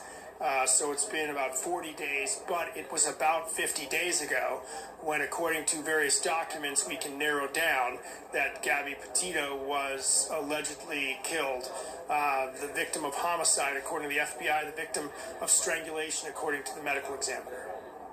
Live across all of our platforms here on WFLA Now, and we'll again break down what we have learned in the aftermath here on this stream, wherever you're watching from. JB Buno, Walt Buteau here with you live, and we're going to find out here alongside the rest of the world what has transpired today, what discovery has been made. And even though we're going to find out more, we are not going to find out everything, Walt, that the FBI knows. They're going to keep some information, perhaps most information, close to the vest. But they have called this press conference here for a very specific reason, and we're about to find out what that reason is. And, keep in mind, they're going to keep information close to the vest, but it is very possible that they do not know as much as we might think they know. This is not a television show. This is real life. Perhaps the remains were discovered this morning. It's now been only 5 hours since they've had those remains. So what do they know? They may not know a whole lot. They may be telling us very basic information because that is all they have. Obviously, no forensic study on these remains. We do know when Gabby Petito's remains were found, it was, I believe, another day or so. That was on the 19th that the news conference was held, that the remains were found, and they identified them as Gabby Petito, but we did not find out the manner of death until, I believe, a day or so later. So patience with the investigators at this point. And the big question is, does this close this case? Is this Brian Laundrie? And do we now have a closed case where we have a homicide, but no live defendant to prosecute? And let's find that out. Begin right there. That is the big question. The partial human remains discovered today at the Carlton Reserve here in Myakkahatchee. Is that Brian Laundrie? Is that Brian Laundrie?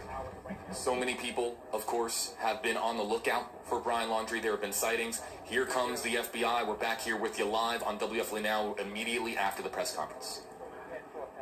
Very good. Good afternoon, Josh Taylor with the Northport Police Department. Thank you for your continued diligence on this story, and thanks for your patience.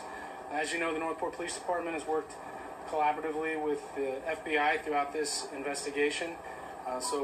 Special Agent Michael McPherson is going to make a prepared statement. There's not going to be any questions today, but hopefully it answers some of them. Thank you.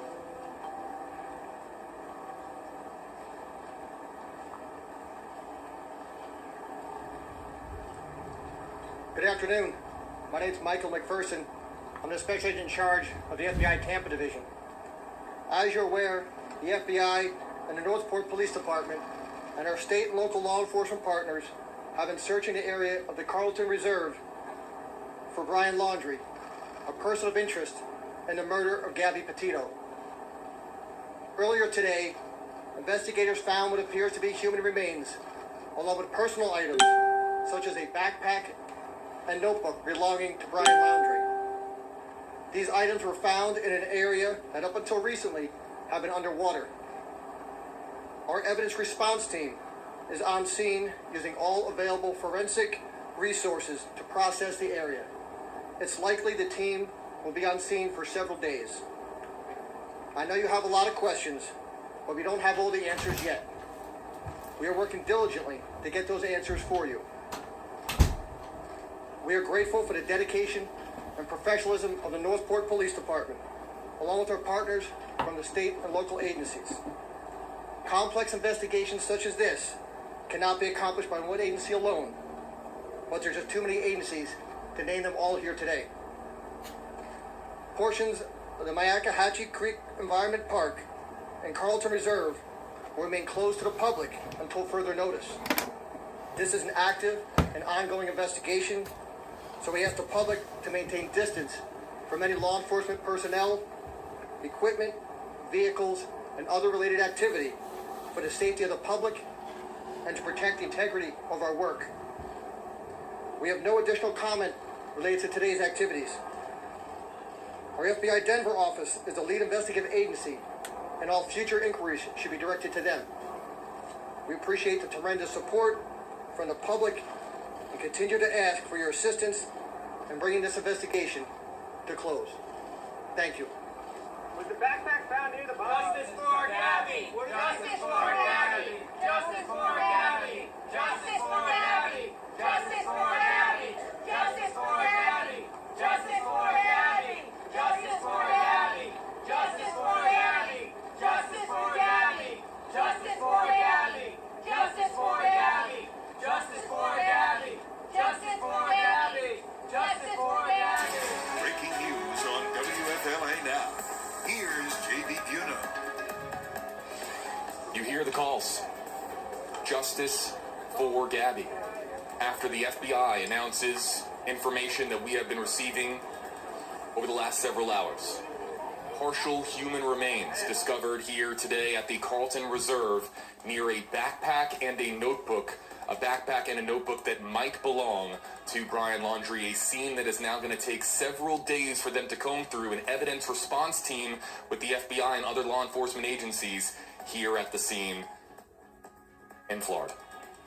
Hey folks, JB Buno here with you live on WFLA Now. Let's show you that area here again. You saw that there were folks there on lawn chairs. Yes, lawn chairs that have, the folks that have been outside of the Carlton Reserve, or really outside of Myakkahatchee, Walt, just goes to show how many people have been following this story around the world and wanting updates. And we were talking about it right before the press conference began. The answer that we wanted, as far as the question that was hopefully going to be asked, and we didn't get an opportunity here to ask any questions, was, is this Brian Laundrie? We did not learn that here today. We did not, and I would like to hear the sound again. Did he say might? He worded it, it seemed, I would say oddly, did he say might have belonged to Brian Laundrie? Or did he say, he might have gone a step farther than that it was, but he did say notebook, he did say backpack. Look, the notebook, by the way, if it's Brian Laundrie's, is fascinating, right? Because what could we learn from that notebook?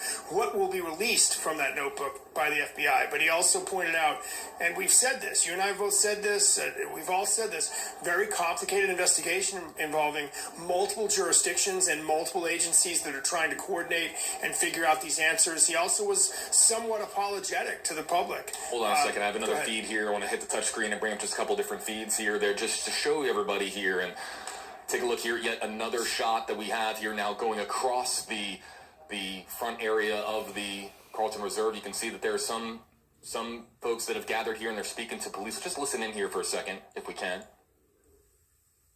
There isn't much audio in this feed. I just punched it up. So, again, just showing people have been coming from across the country to be here, Walt, to be part of the Justice for Gabby movement. You can see the lawn chairs and folks that have brought their own belongings here to camp out here today. You can't go into the reserve, but there's nothing that says that you can't be outside of it. And you can see that a lot of folks here are showing pictures, and sounds like they are shouting at police. Let's see if we can listen. There's no audio on this feed. I saw our photographer from Channel 8 take the mic, so there might not be a mic at all. And it might be audio that, again, we don't know what kind of language is being used here, but right. You can see that they're not shouting at police as much as they are shouting at photographers. It looked like that are here that have gathered. The news conference ended with them chanting "Justice for Gabby" to the investigators. Kind of odd, I think. I get the frustration, but you're chanting to the investigators who are trying to figure out what they have, and the worst thing they could possibly do is say it's Brian Laundrie. without certainty and then find out it's not.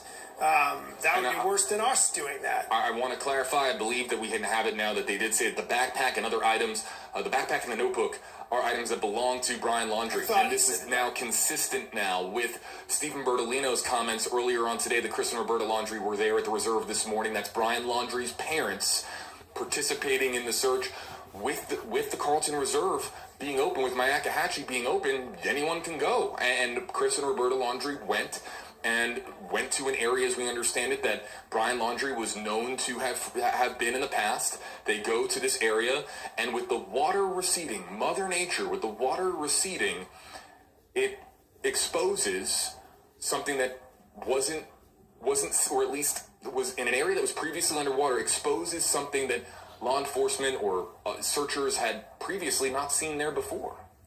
Yeah, and he did not say whether they had searched there before. And he That's said that they found articles, and now we know more details on what those articles are. And it would be interesting to know if they had searched that area before. We don't know that. It is at the entrance to the Myakkahatchee.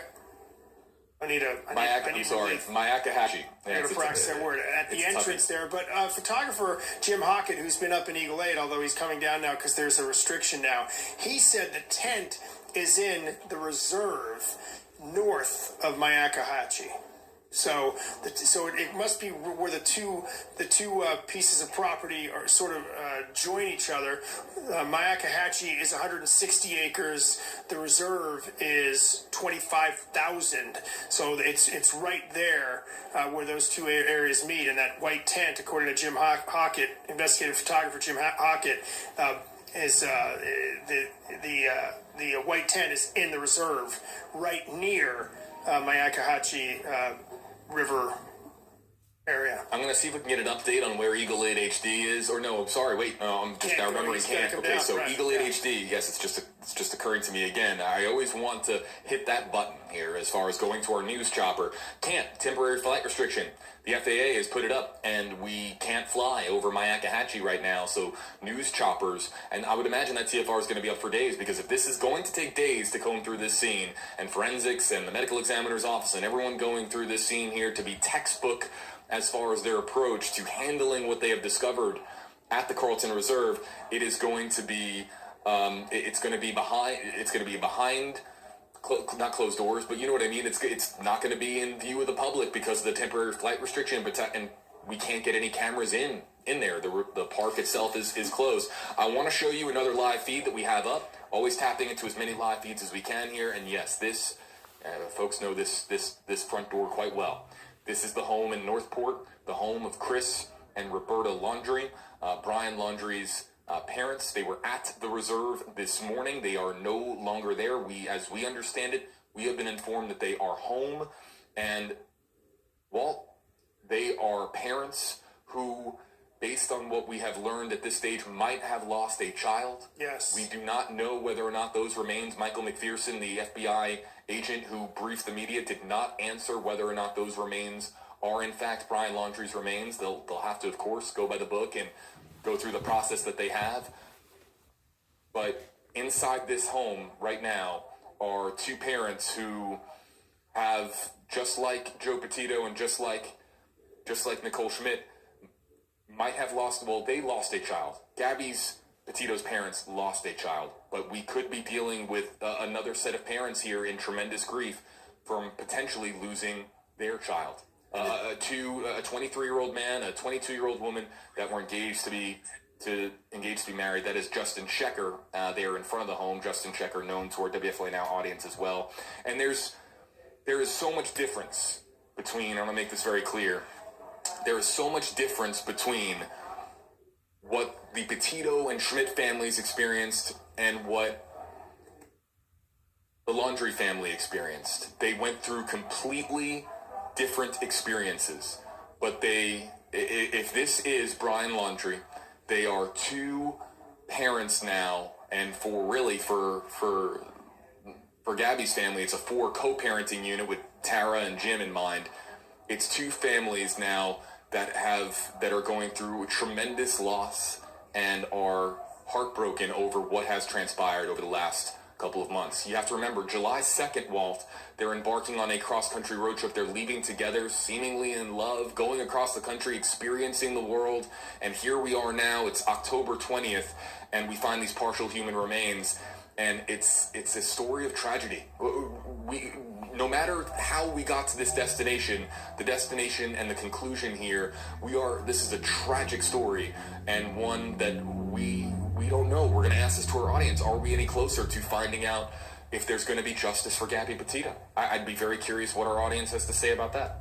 You know, somebody on Twitter contacted me and just pointed out the notebook, if it is there, if it's Brian's, well, we know it's Brian's, if there are writings in there, will it be soaking wet and unreadable? If it's not soaking wet and it is readable, this is a guy who, there had been various media reports, had some really dark writings, and his music on Spotify, sort of dark leanings. He was reading this book that was a little dark, and you just wonder if what he expressed in that notebook, and you know, what condition is the notebook in. Keep this in mind. The FBI has every type of expert you can imagine. I covered a trial where we heard from a duct tape expert who could determine that one piece of duct tape came from a roll that was found in the back of a suspect's trunk. So they have ways, I'm sure, to examine paper that we can't imagine. We keep saying this isn't a TV show, but some of those things you see on TV, those things are real. So but some of those TV shows, like I'm just going to throw this one out there, Forensic Files, like these are rooted in real cases and real tactics employed by law enforcement. So, I mean, that notebook becomes extremely important if there are writings about this case, because when people want justice for Gabby, I'd like to, what does that mean? Does that mean they want Brian Laundrie tried and to face a jury? Or I don't know what justice means in this case. I know what it means literally as an adjudication, which we may not get if this is Brian Laundrie. But what do they mean, justice for Gabby? Like, dive into that for me. What do we mean by that? We want Brian Laundrie prosecuted? Is that what it means? Or is it, do we want to know why? Why did he do it? When did he do it? How did he do it? Or what made him do it? What is his motive, if there is one? Does the notebook lend us to that? We'll find out, I guess. Justice to me, and I'll just share what I feel, and I'm very curious. I know that Gabby Petito's family has been watching our streams all day. If Gabby's family is watching, hello there to you guys. I've been in contact with them, but justice to me is, there's a sense of balance that comes in with justice. A heinous act occurs, and then what is done to counteract that? What is done in the aftermath of that heinous act to balance out the scales? You've seen it, of course, in textbooks, and you've seen it, of course, in iconography, the scales of justice, right? Right. What does that look like going forward now as far as the Justice for Gabby cause? What we're going to do is we're going to open up the WFLA Now Facebook Live, YouTube Live, and Twitter comment sections. We're going to feature your comments and your questions using hashtag HeyJB or hashtag HeyWalt. We'll be here with you live for a bit longer. We're going to stay here with you live. We have just such a large audience here, and we want to try to get to as many questions and comments as possible. But where does this fit into the Justice for Gabby cause? You heard at the end of the press conference the cries for justice for Gabby. Where are we with this? Where are we? Are we farther from justice? Or is justice eluding this cause, or are we closer to justice? I'd like to hear your comments here in the Facebook Live, YouTube Live, and on Twitter in those comment sections, and we can feature your comments here on screen. And what does justice mean? I'd like more than just we want justice. I get that. That's simplified, but what does that mean? Does that mean, when you say there's not going to be any justice, does that mean you wanted him prosecuted to the full extent of the law, or does it mean something else? When you say you want justice, do you mean we want fairness? I want to, because I get what it might be. Because justice in the eyes of some is eye for an eye, and that's not necessarily how our system works here in the United States. Clearly, it's not an eye for an eye sort of system. If you go and you stab somebody, there isn't a judge in America that is going to say, or judge anywhere for that matter, that's going to say, okay, now the other person gets to stab back. That's just not how it works. But what does justice? You're right. What does justice look like? And are we further from it? Is it closer? I think we're closer to answers, but are we closer to justice? We're gonna, again, open up, and it takes a few buttons here with as large of an audience as we have. It takes a few buttons here that I'm going to press to feature your comments here on WFLA Now. For those of you who have been with us here before, you're going to hear this for probably the second, third, or 40th or 50th time, but I have to repeat this over and over again to our audience as far as how this works. You see the hashtags on our screen. You see them here on the yellow stripes. Hashtag HeyJB. On the right side of your screen, hashtag HeyWalt.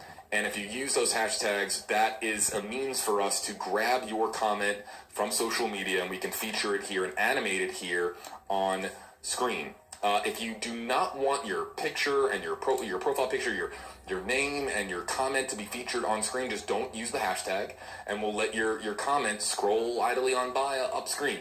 But we're going to start now by taking your comments. While I look for some of these comments here, Walt, what do you think the response is going to be to what we have just learned from the FBI? I would imagine the first thing that people are going to say is, we want more information, we want to know more, but this has been a story that has tugged at the emotional, heartstrings of so many people.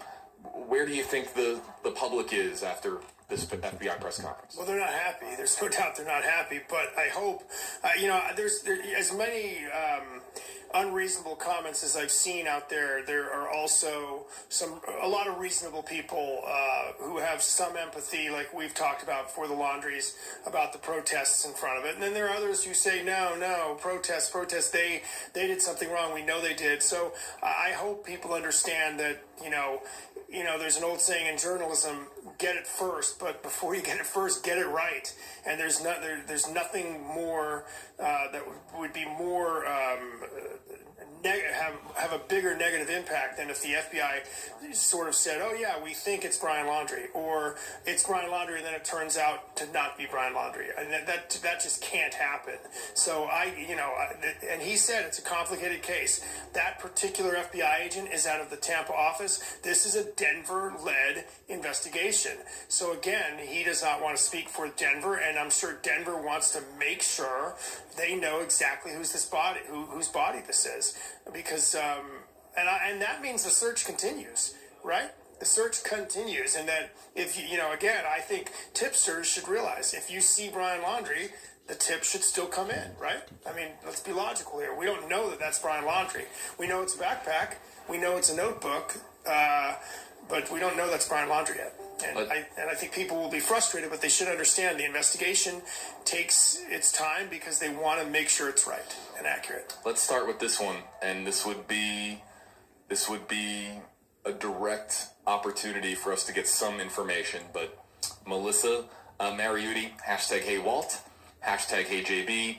Hopefully Brian left answers in that notebook in regards to all of our questions that we have. No doubt.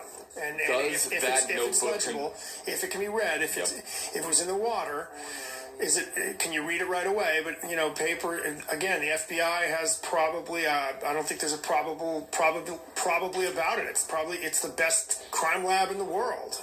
Let's also talk about we don't know this is Brian Laundrie. We don't know this is Brian Laundrie.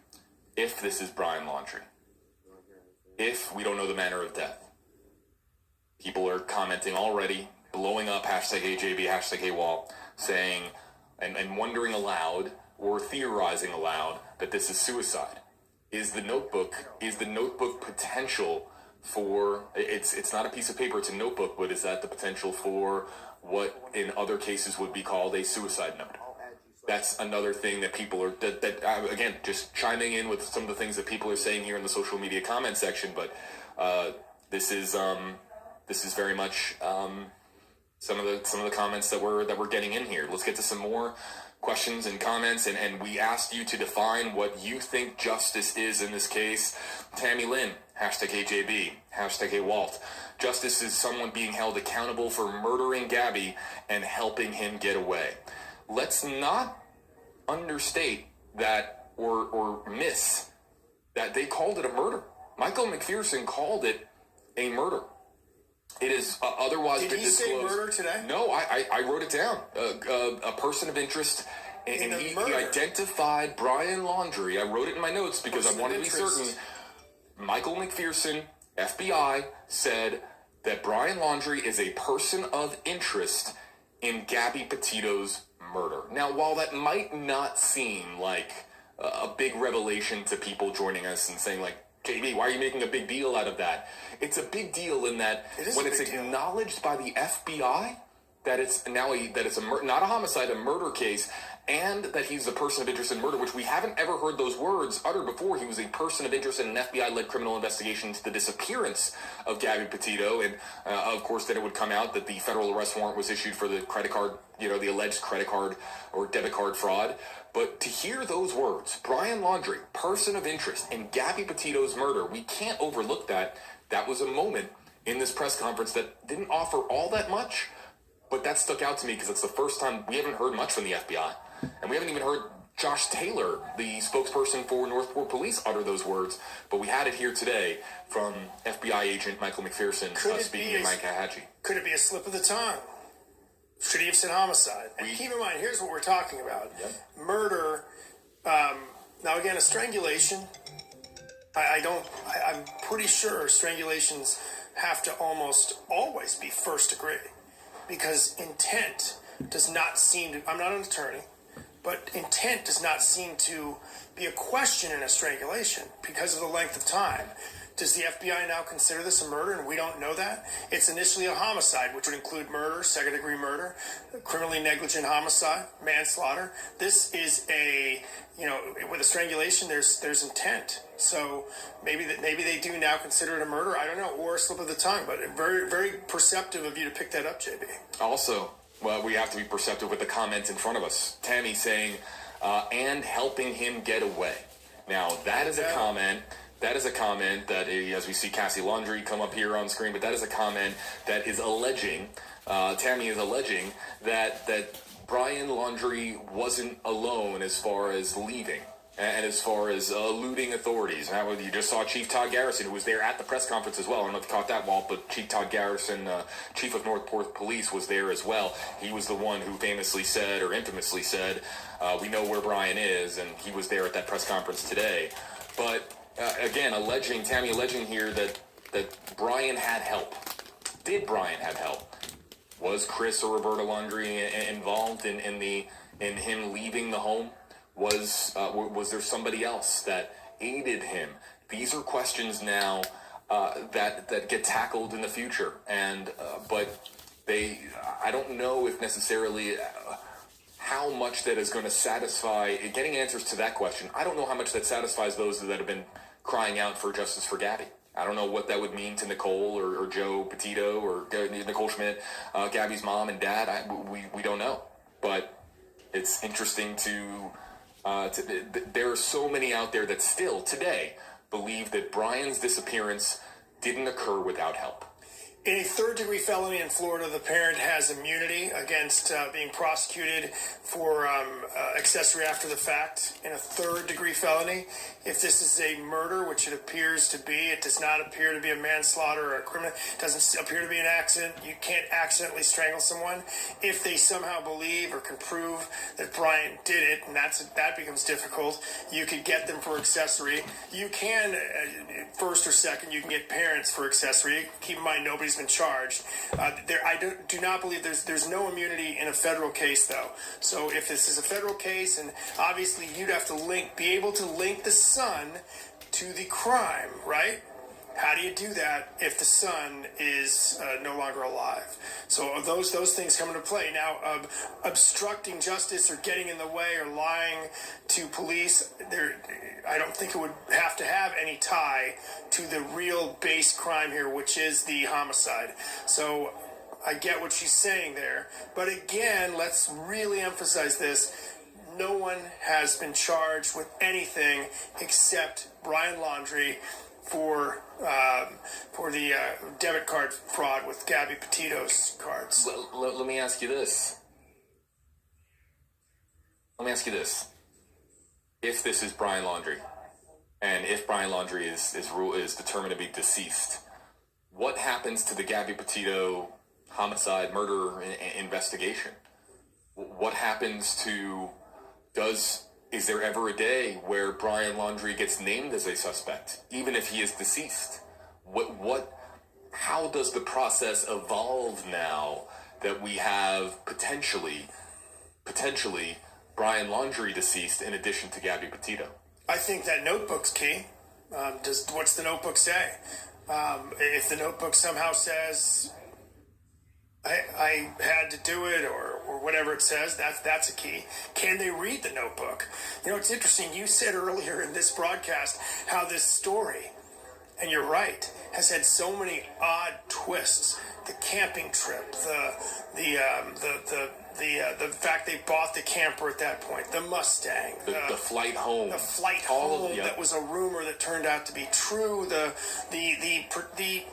social media impact on it, that the last time she was seen alive was by a social influencer, a social media influencer out of New Orleans, and that the van was spotted by a social media influencer out of Spring Hill, Florida, and that this text comes into play, and now, you know, as we look forward with this case, and that notebook becomes such a key part of this. Let me put this question to you, JB, real quick. Here's another one that came up to me. How about this? Let's say it's not Brian Laundrie. How big's that notebook?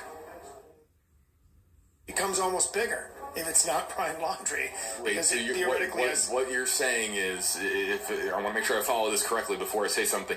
What you're asking is, if the remains aren't Brian's, but the backpack and the notebook are Brian's? Yes. The notebook now becomes a key to theoretically finding Brian Laundrie?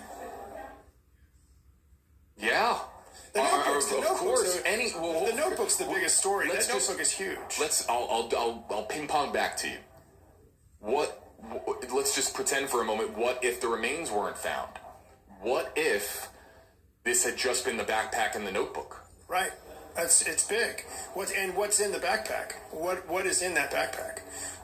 But that notebook is that's a big deal. From a guy, I believe, who fancied himself to be a writer of sorts. Correct?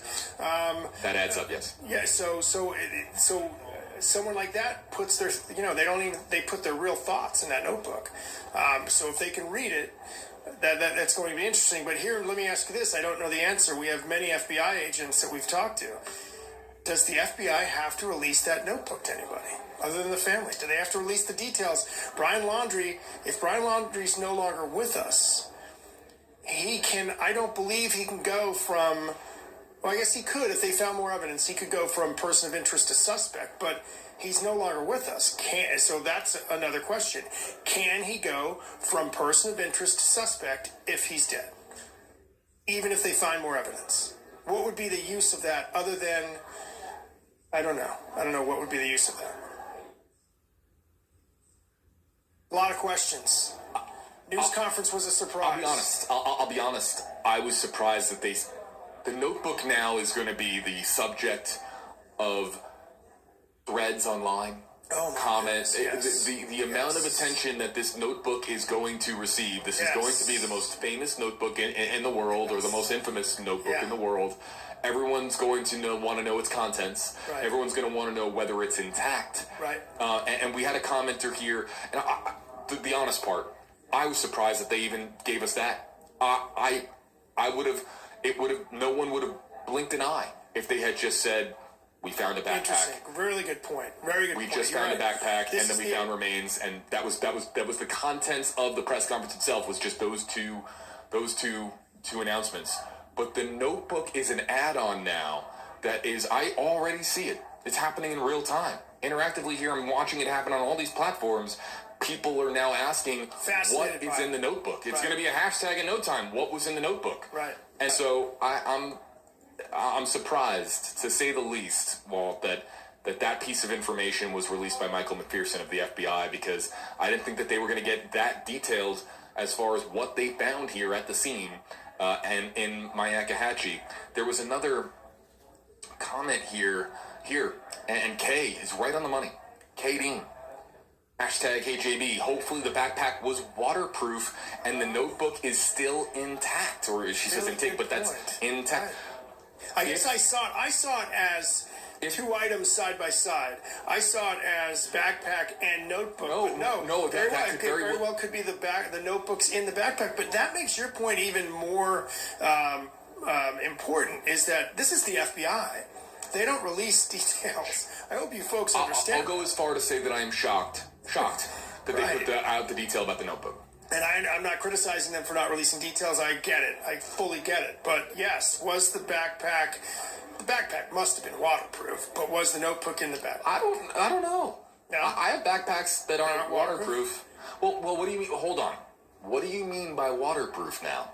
Right. So let's talk about this. Is it a camping backpack I'm very grateful for Kay for bringing this up. Yeah. Because waterproof. Yeah, if I have a backpack and it rains outside, I don't think the contents of my backpack are gonna get wet. What's in the backpack is gonna get wet. But if that backpack is submerged underwater for days or weeks on end, is water gonna trickle in there and is the backpack's contents just gonna be also submerged in water? So waterproof could mean that it just it's not gonna from rain, or it goes back to conversations about like your iPhone. Your iPhone is waterproof, but up to what depth? They have different grades now for your electronic devices. As far as you can have your iPhone, modern day iPhones, like you can have your iPhone underwater up to 3 feet of water for a period of 30 minutes or something like that, and it'll stay functional. But same for the backpack. So the backpack also, if it's completely submerged underwater, how long? Or is there a length of time before the contents of that backpack also too get submerged? And also, it sounds silly that we're bringing this up, but does the backpack float? Right. Or is it? I think if it floated, if the backpack I don't think the backpack floated. I'm almost answering my own question. I think it was underneath the surface of the water. But Walt, your point is perfect as far as, was the notebook in the backpack or was it found alongside the backpack? And more important than even that question, how intact is the notebook? Was it thoroughly destroyed by the water that has fallen in Myakkahatchee, or especially over the month of September? We don't know, though, how deep of water that these remains were found in, or how deep the water was for these remains. We don't, you know what I mean? Like, it could have been a shallow situation, but yeah, this point is very important because that notebook's a very vital piece of information. Now, I want to bring up this comment that just came in from Alicia Seegers. #HJB, #AWalt. The type of bag they found is called a dry bag. They're silicone based, but I don't remember them saying it was a dry bag. Now, a dry bag to me is different than a traditional I think of a backpack and a dry bag of being two separate things. But I don't remember them saying during the press conference that it was a dry bag. Did that? No, I don't know where that came out, but I remember hearing a backpack. And so, Alicia, I'm just gonna, if I may, I'm just going to correct you and just say that the backpack was what they found was a backpack, and we hope it's a dry bag. If it's a dry bag, so a dry bag is designed to, if it's even out to sea, there are dry bags that if you literally cast them out to sea, there's little that is ever going to be done to allow water into that bag.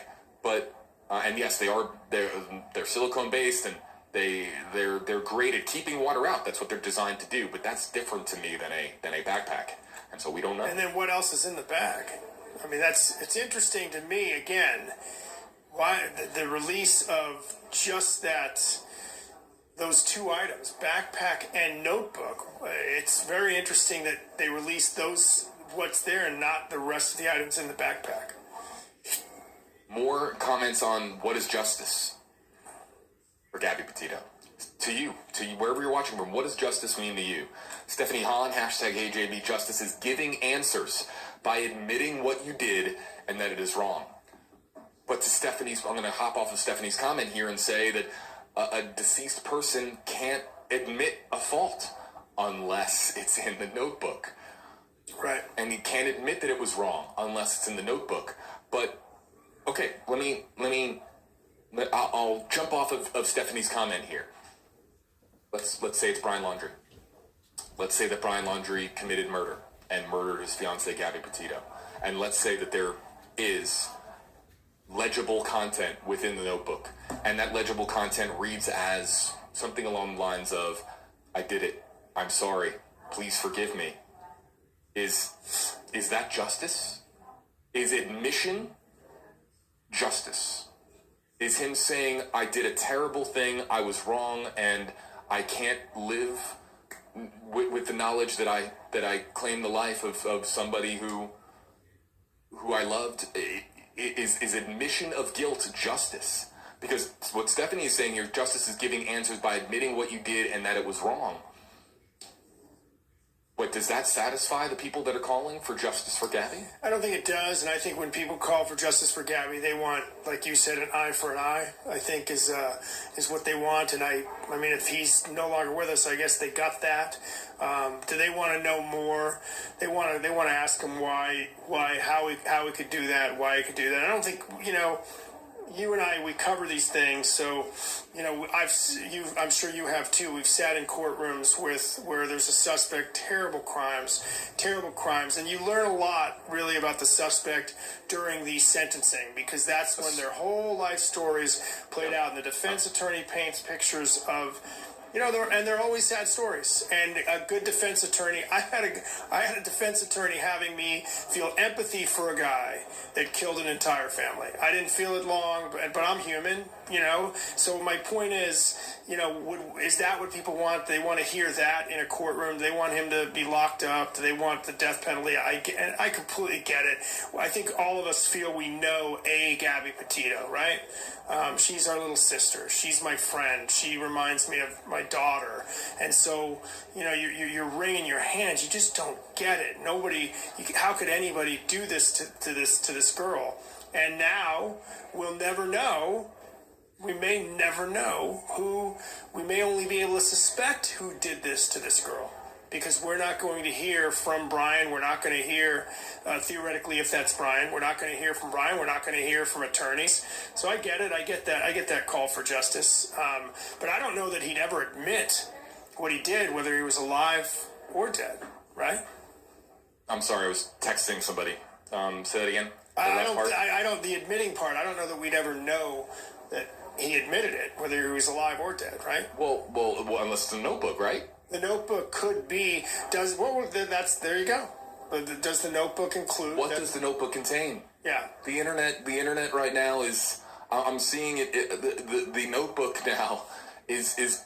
I'm shocked that the FBI released that piece of information, and I'm going to go to another comment. Stephanie, thank you for chiming in here.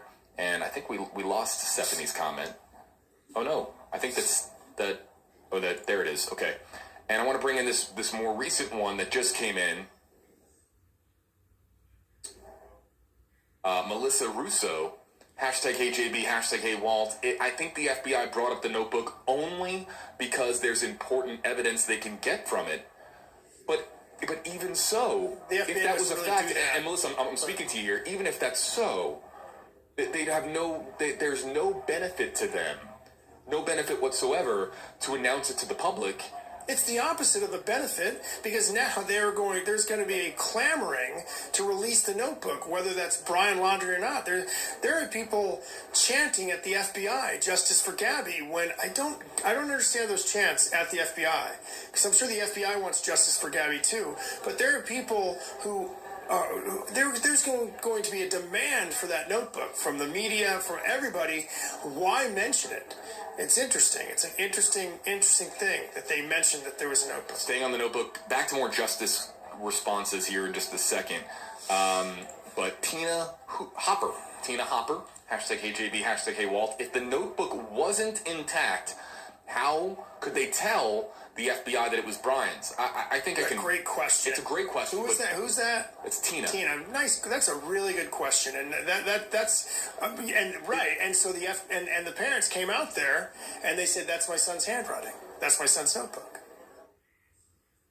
Theoretically, right?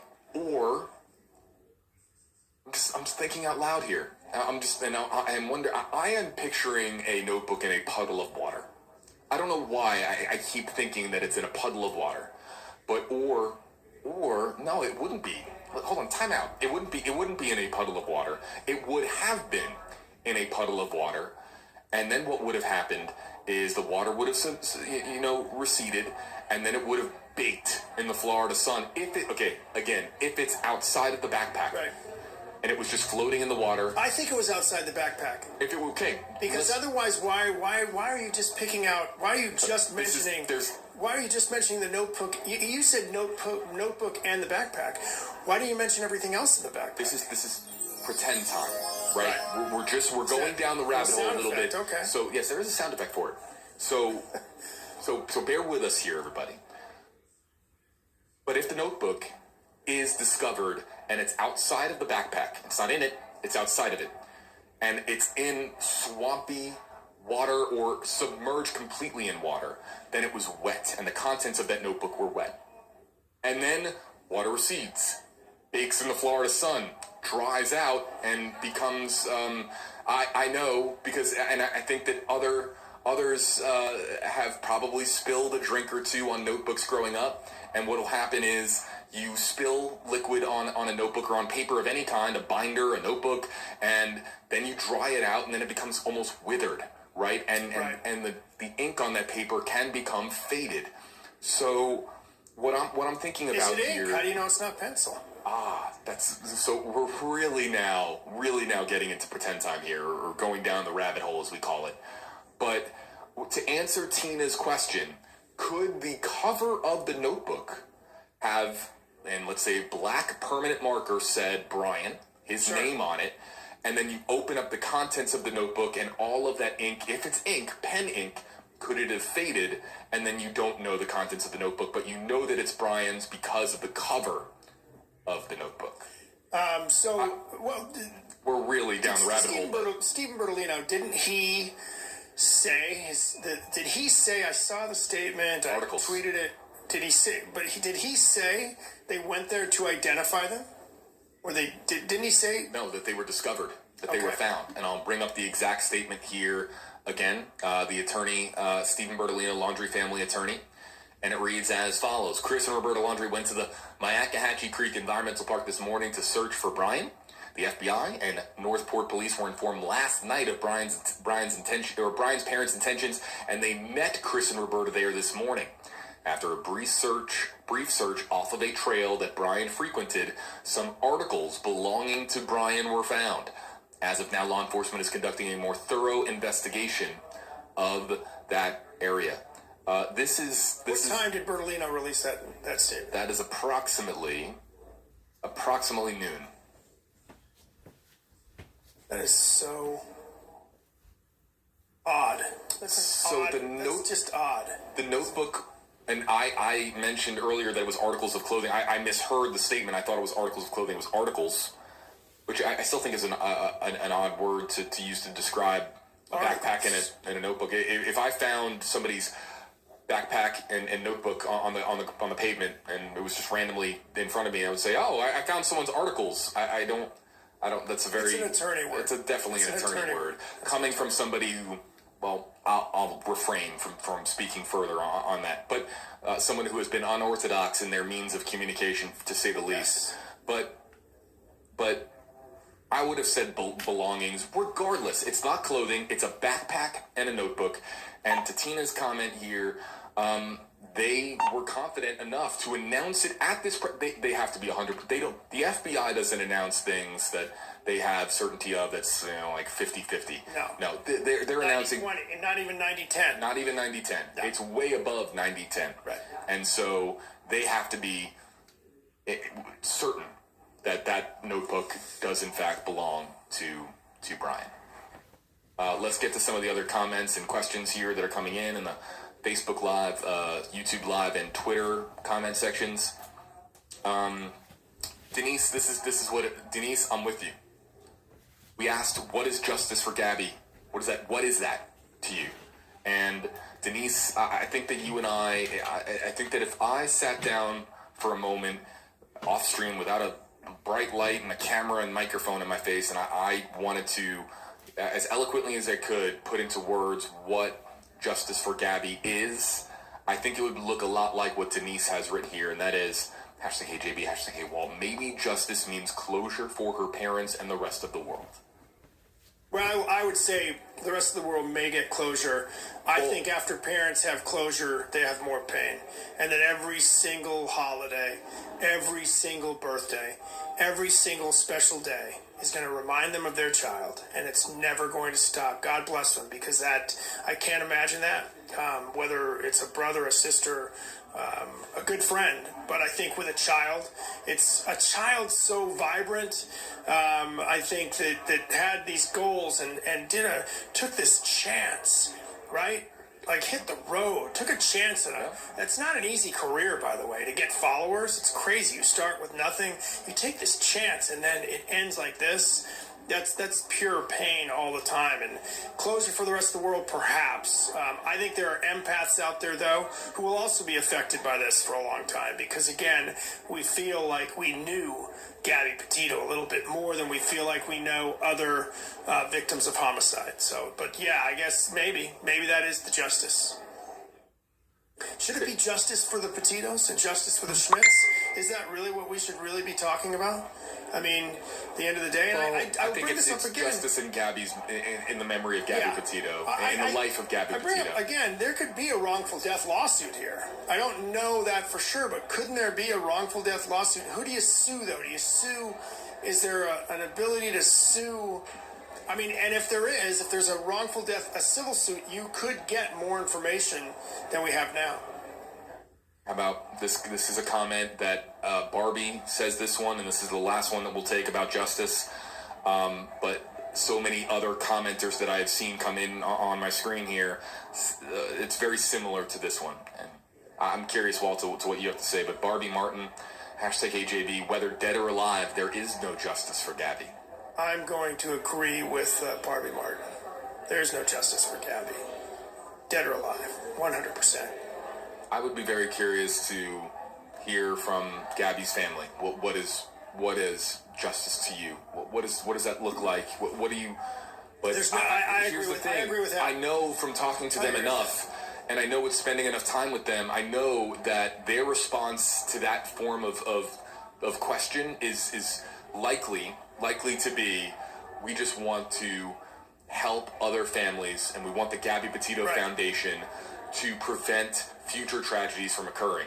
That as much as I know that justice means so much to them, and the concept of justice means so much to them, I think that they are so honed in on helping others and helping the families of other missing people, and having conversations pertaining to domestic violence and domestic abuse. And but I'd still be very curious to have that conversation with them. I think closure has become a cliche attached to these tragedies, but I'll tell you another cliche that has become attached to tragedies like this, and I believe in this one. I think foundations do keep people alive. You continue to see those videos. You put her spirit out there, what she said out there, and I think that is huge. And if it helps one person get out of a bad relationship, I bet it's already helped one person get out of a bad relationship. I bet you it's helped multiple people finally say, oh man, I don't want that to happen to me. That's we get called a lot of names in the media again. That's opinions are out there. I'm a big boy, I can take it. But I'll tell you what, these stories are sensational on their own, but the value of this story, if there is one, is not the drama and the pictures as we talked about earlier. It is what you've been talking about, JB, and what we've mentioned. It's the foundation. The value is to point out to somebody who knows someone in a bad relationship, to tell them, hey, you don't have to be in that bad relationship. Get out of that relationship. That's what this is about. If anything, there's some justice in that, and that other lives might be saved, and that other people might be found that wouldn't have been found otherwise. So we're going to go live for another 15 minutes. 15 minutes, that's the last call for your #HeyJB, #HeyWalt, questions and comments. And listen, if you're mad, if you're upset about us going only another 15 minutes, well, we've been live for nearly 6 hours without a break. Well, good job, by the way. No, by the way, just a shout out to you. I know we don't have a lot of time. This medium that WFLA has created and that you created and that you've brought to great heights, and it's all on you. The buttons, he's like the Wizard of Oz over there. I mean, the buttons he's pushing, the media that he's controlling, it's a great form of media. I expect to see... I'm gonna end this very, very kind chatter by hitting one of my many buttons. I appreciate it, Walt, but hitting one of my many buttons here to show you that there are folks that have now, these are the same individuals that were originally outside of the reserve chanting justice for Gabby at the end of the conclusion of the FBI press conference. They are now here at the scene of, or at the home of Chris and Roberta Laundrie. And I don't, can we just listen in for a second? What's the chant today? Brian is burning in hell. Your son Brian is burning in hell. I can't hear. Brian is... Let's just keep in mind that Chris and Roberta Laundrie, I know that there are opinions out there, but let's just keep in mind we don't know the truth of what happened, but there is a truth that is becoming more evident, or the chance of it is becoming more clear and more... There's a chance that they lost their son and learned of that news today. And they are not charged with anything. They are not people of interest in anything. They haven't been accused of anything or charged with anything. I know that they get so much media attention or social media attention because of the fact that they did not take the Petito or Schmidt family calls when Brian returned home, and that was... I get that criticism. That optics-wise, it looks really poor. We get that, but they are dealing with... an extraordinarily difficult new batch of information that has come in today. And again, they were there at the reserve when these belongings were found. Here's another thing I haven't really talked about. I want to go rapid fire through the remaining #HJB, #HeWalt questions and comments. But to Bertolino's, you were bringing up Bertolino's statement.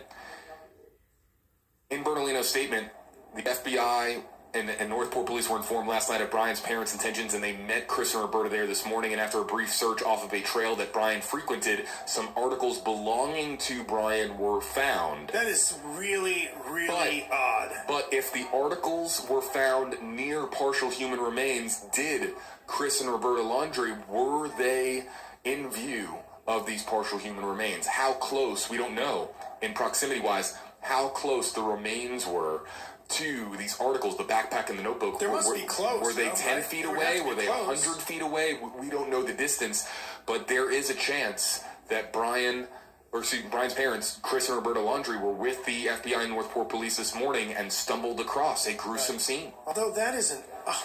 I'm sorry. That story is... that's got a... You're telling me that they went out there on... just because they went out there, and on that particular day we find remains and Laundrie's items. That is odd. That is a very odd coincidence. That is a hold on, there's a comment on that in the queue. I saw that. I think she used the word odd, and you had it up shortly. I did. I'm trying to remember. We brought up tons of comments. It was just up there. Oh my god, it's in the queue. I know it is. Hold on, bear with me, folks. Bear with me. But, oh, yeah. Oh, no, here it is. Teresa Drinkard. #HJB. How odd do you think it is that the Laundries go out to the reserve today and then these discoveries are made? Thank you for all your great coverage. Very. How odd is it that occurs today and all of this happens all today after Chris and Roberta Laundrie decide we're going to the reserve? But there's something that doesn't make sense there. So he sent that at noon, and I thought there was somebody. My computer died, but somebody said that things were found this morning. Wasn't there this morning about these items somewhere? Was that in the FBI? That was in the FBI's statement that we read from Denver. That the items were found this morning.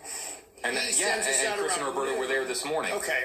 Yeah. But I think this is very, very odd. This is the oddest part, one of the odder coincidences I've ever seen. That they happened, she was out there on a Wednesday after the search had died down, and on the day after, 2 days after the search dies down, they find these items out in the wooded area and remains. Yes, I do think that's odd. I will offer my opinion on that. Yes, odd. Absolutely. Expect the unexpected. We've talked about it, and that's certainly an unexpected component to this story. Let's just kind of go rapid fire because we only have a few minutes left. Sharon, #HeyJB, do we know what lead Laundrie's parents to go, or what Laundrie? I think what led Laundrie's parents? I see lead. Laundrie's parents to go looking in this particular area. No. Just all that we know is that this is an area that Right, that's true. Brian had been to in the past. That's really They it. must have searched this area before. Charlotte, yeah, I mean, but Because if it's but a how frequent- much water was there when they searched? Right. These are questions. Yeah. Charlotte, #HeyJB, #HeyWalt. What happens if the remains turn out to be Brian? Will the case be closed? I'm from the UK. Hello. To everybody watching from the UK, hello. The case isn't closed. There's still an active homicide investigation into This the is death something of Gabrielle Petito. Our lawyer friends, can a person go from person of interest to suspect? Postmortem. But I'll tell you what, it's not closed because of that notebook. We're going to go back to the notebook.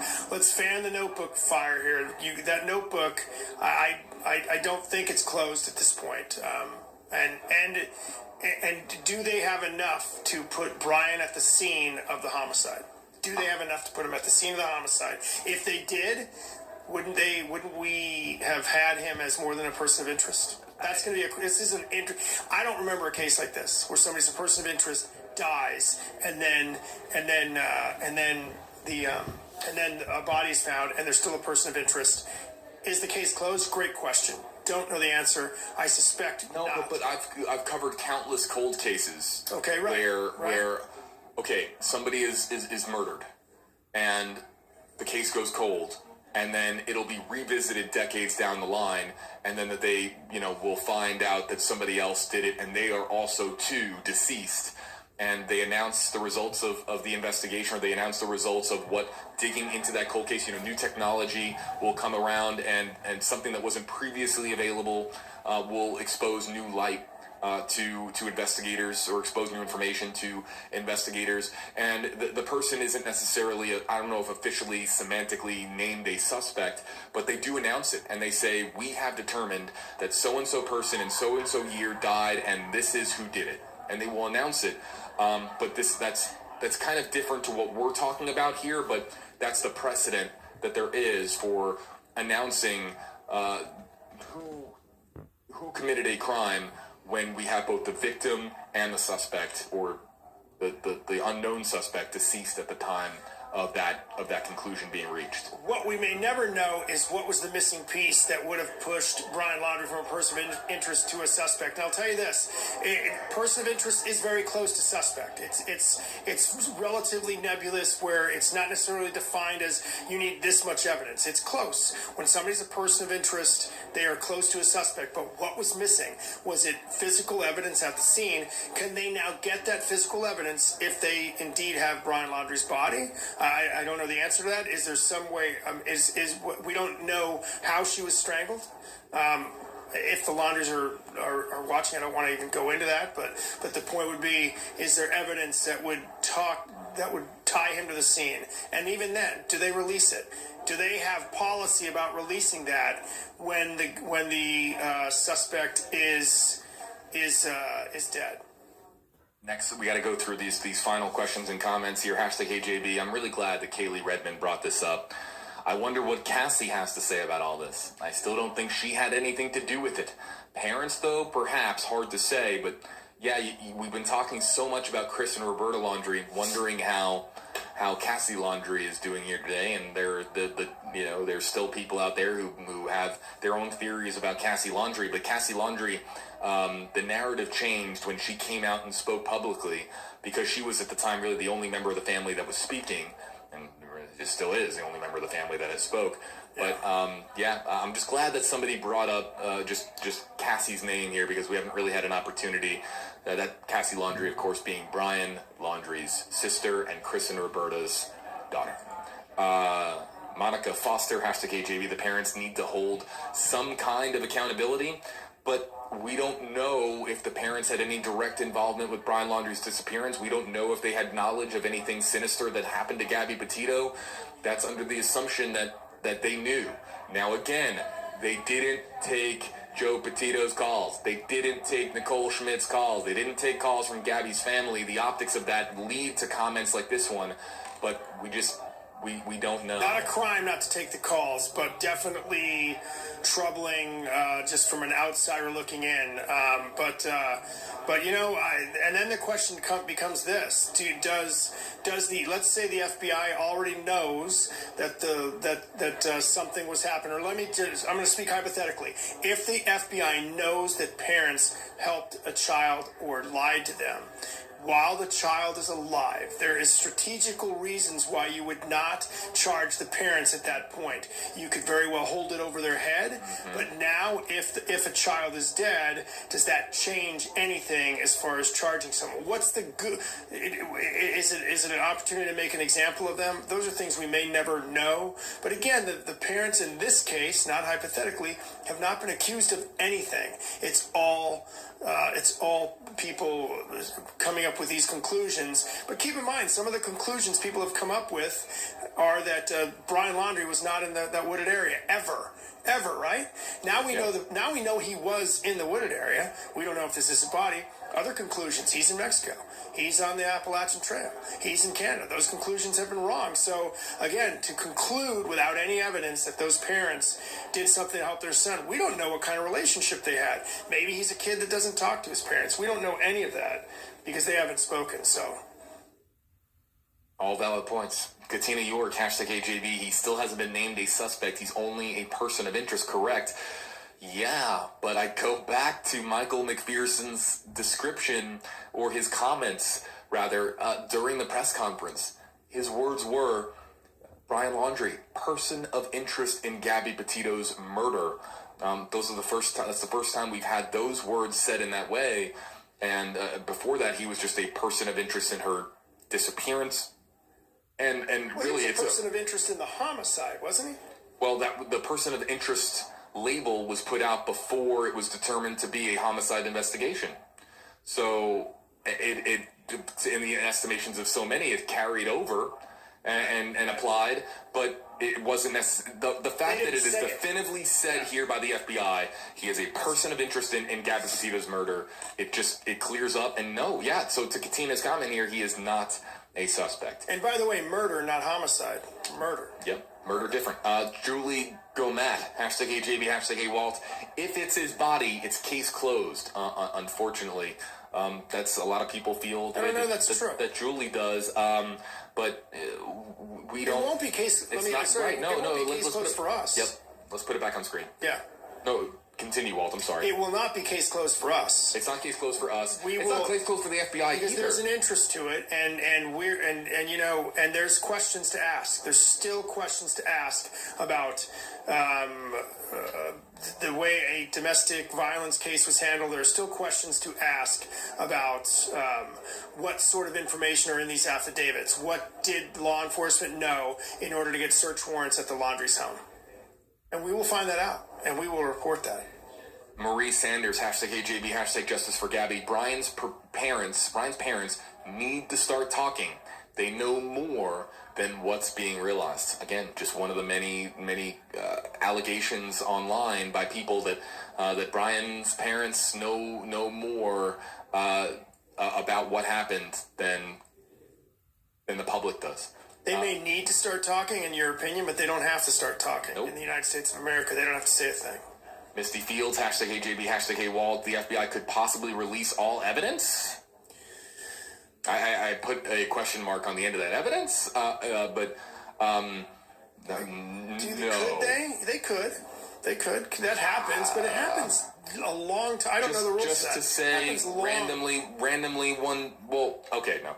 I think down the line, yes. Sure. Yeah. But it's not going to come around next week where they're going to say, oh, here's everything we got. No, not next week, not next month. So I think you and I read this comment a little differently. That could, but yes, could possibly, yes. Let's see here. Jamie Lynn Diaz, #AJB, #AWalt. Maybe they found other belongings in the bag. cell phone, her belongings. Again, now the contents of the bag, the backpack, the contents of the notebook are going to be the source of endless online speculation, and it's opened up I can't even. I'm sure it's already ongoing. The cell phone, though, we believe they've gotten, and I think it was reported, they've had to have gotten in electronically to Brian's cell phone. So I'm not sure what the cell phone helps. I don't know if it helps at all, because I don't know. I should know this. I'm not sure. Can a forensic examination without the phone get you everything in a cell phone, or only the things? Only the things that aren't deleted? I don't know the answer to that. So the cell phone obviously would be important if they did find it in there. Any electronic evidence in the backpack is enormous. Yeah. Anything. We've heard so many conversations about burner phones.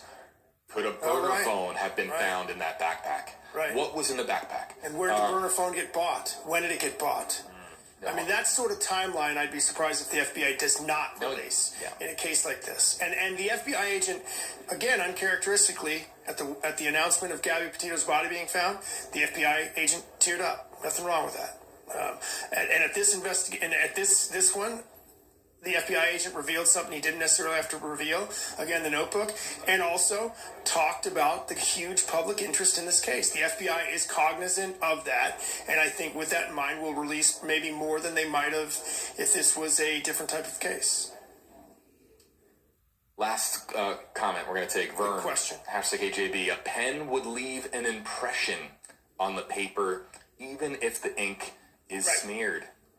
Absolutely, and the FBI has a great crime lab, a great crime lab. And by the way, I mentioned the duct tape expert, which is used, the guys like that, women like that who are duct tape experts, used in murders because duct tape unfortunately is used to bind people. Also used in a lot of drug cases because duct tape is used to bind up packages of drugs. But I'll tell you what, I would bet they're very good at writing analysis and gleaning things from notes, because think how important that becomes in so many white collar crimes and crimes like this. So yes, that's a really good point.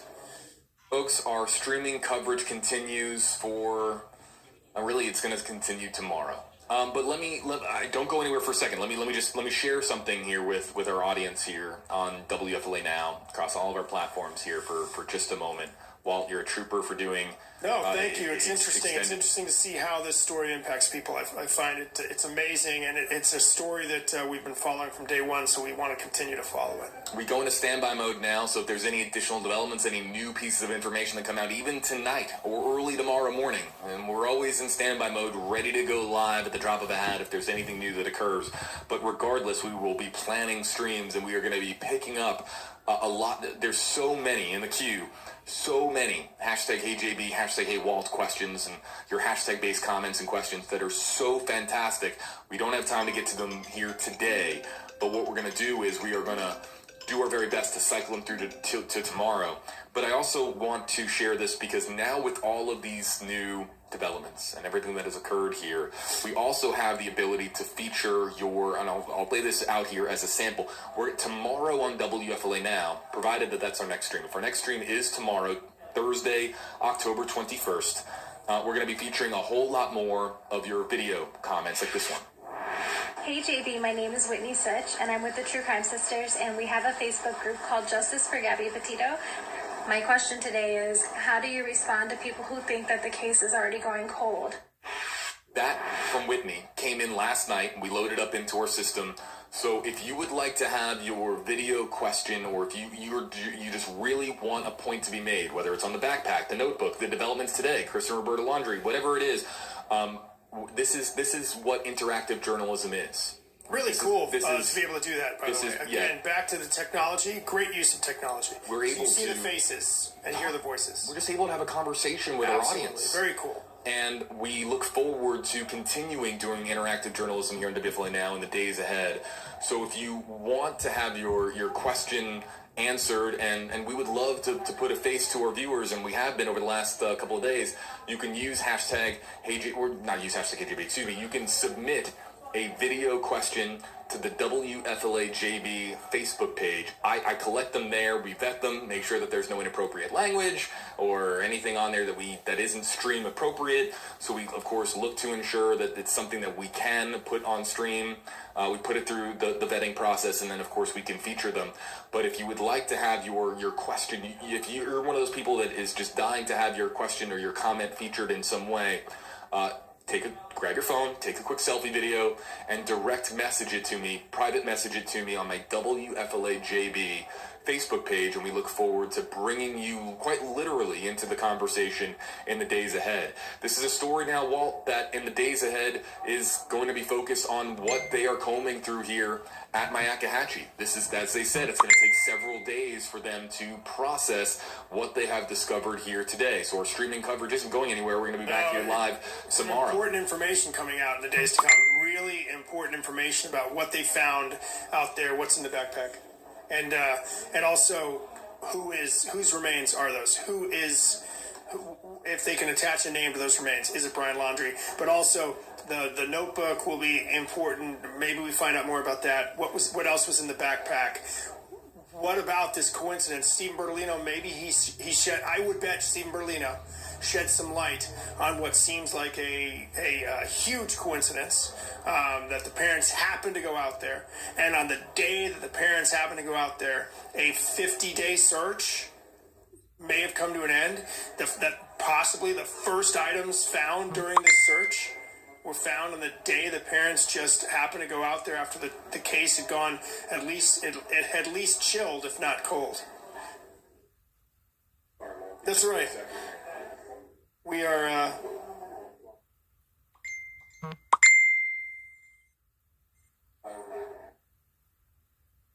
think we're talking about Eagle 8 over there. But as JB said, the days to come will be very interesting. It is not over by a long shot here. Eagle 8 HC is going up. So, and I don't know where. I'd like to see the map for the temporary flight restriction. So Eagle 8 HC is going to be up over for 6 o'clock newscast on WFLA News Channel 8. I'd be very curious to see. So, Walt, we were about to wrap up our stream here, and I think we are wrapping up, but we might stay live a little bit longer just to feature Eagle 8 HD. And I don't know where Eagle's heading. I was just trying to figure out exactly where they would be heading. If they're outside the zone, can they still see something of interest?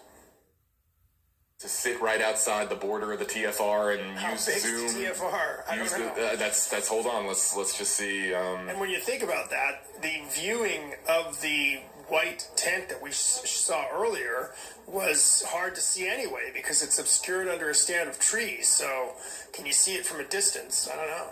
I'm trying to find out the size of the there it is. Hold on. There it is. There's the TFR. It's massive. It's massive, as you would expect. A TFR isn't issued, and they just put it over like a merry-go-round style of size of land. It's going to be an enormous area of land. So it is up and it is active, and so Eagle 8 HD I think is going to navigate around it. But what we'll do is we're gonna Walt and I need to hop off stream here. But we'll stay live for our YouTube audience, specifically for YouTube, and we'll be prepared to go back live on Facebook, provided that there is something from Eagle 8 HD that is noteworthy to show you.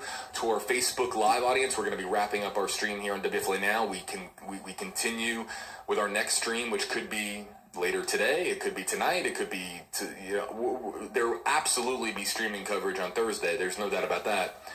We just don't know exactly when the next development is going to be. Anytime that I say, I think that there could be a development on this day or that day, the unexpected continues to occur here with this story. These next few days could have a lot of developments when we think about just because so many unanswered questions still today. We thought we're going to get some answers. So many unanswered questions about what was found. It's the first things that we know of that were found in that area, right? That we know of. And fascinating thing, a notebook and a backpack. Very, very interesting, and you wonder what tales that, if it's evidence, can tell. All the latest is on WFLA.com, the WFLA app. You can find the latest here, but again, partial human remains, what appears to be partial human remains, found in the Bryan Laundrie search, in addition to a backpack and also a notebook. And these are now, we're going to start, of course, we now get to work on all of this information, and we pursue this information, we pursue the latest, and be sure to keep it right here on WFLA Now for our future live streams so we can continuously break down what we know and all the developments that occur. Of all the live streams we have done, I think there's been more developments on this one particular live stream than any other. It started with of course, the Stephen Bertolino announcing to the world that Chris and Roberta were there and that they found articles, and that was the beginning. And then, of course, we get all the way down to an FBI press conference. We have no idea what is going to happen here on a day-to-day basis, but we promise you that we're going to be live on WFLA Now for all the developments here in this story. And as always, the core mission of WFLA Now is interactive journalism, featuring your questions and comments, bringing you directly into the conversation, the video questions you can submit to the WFLA JB Facebook page, all of these things. We care about what you have to say.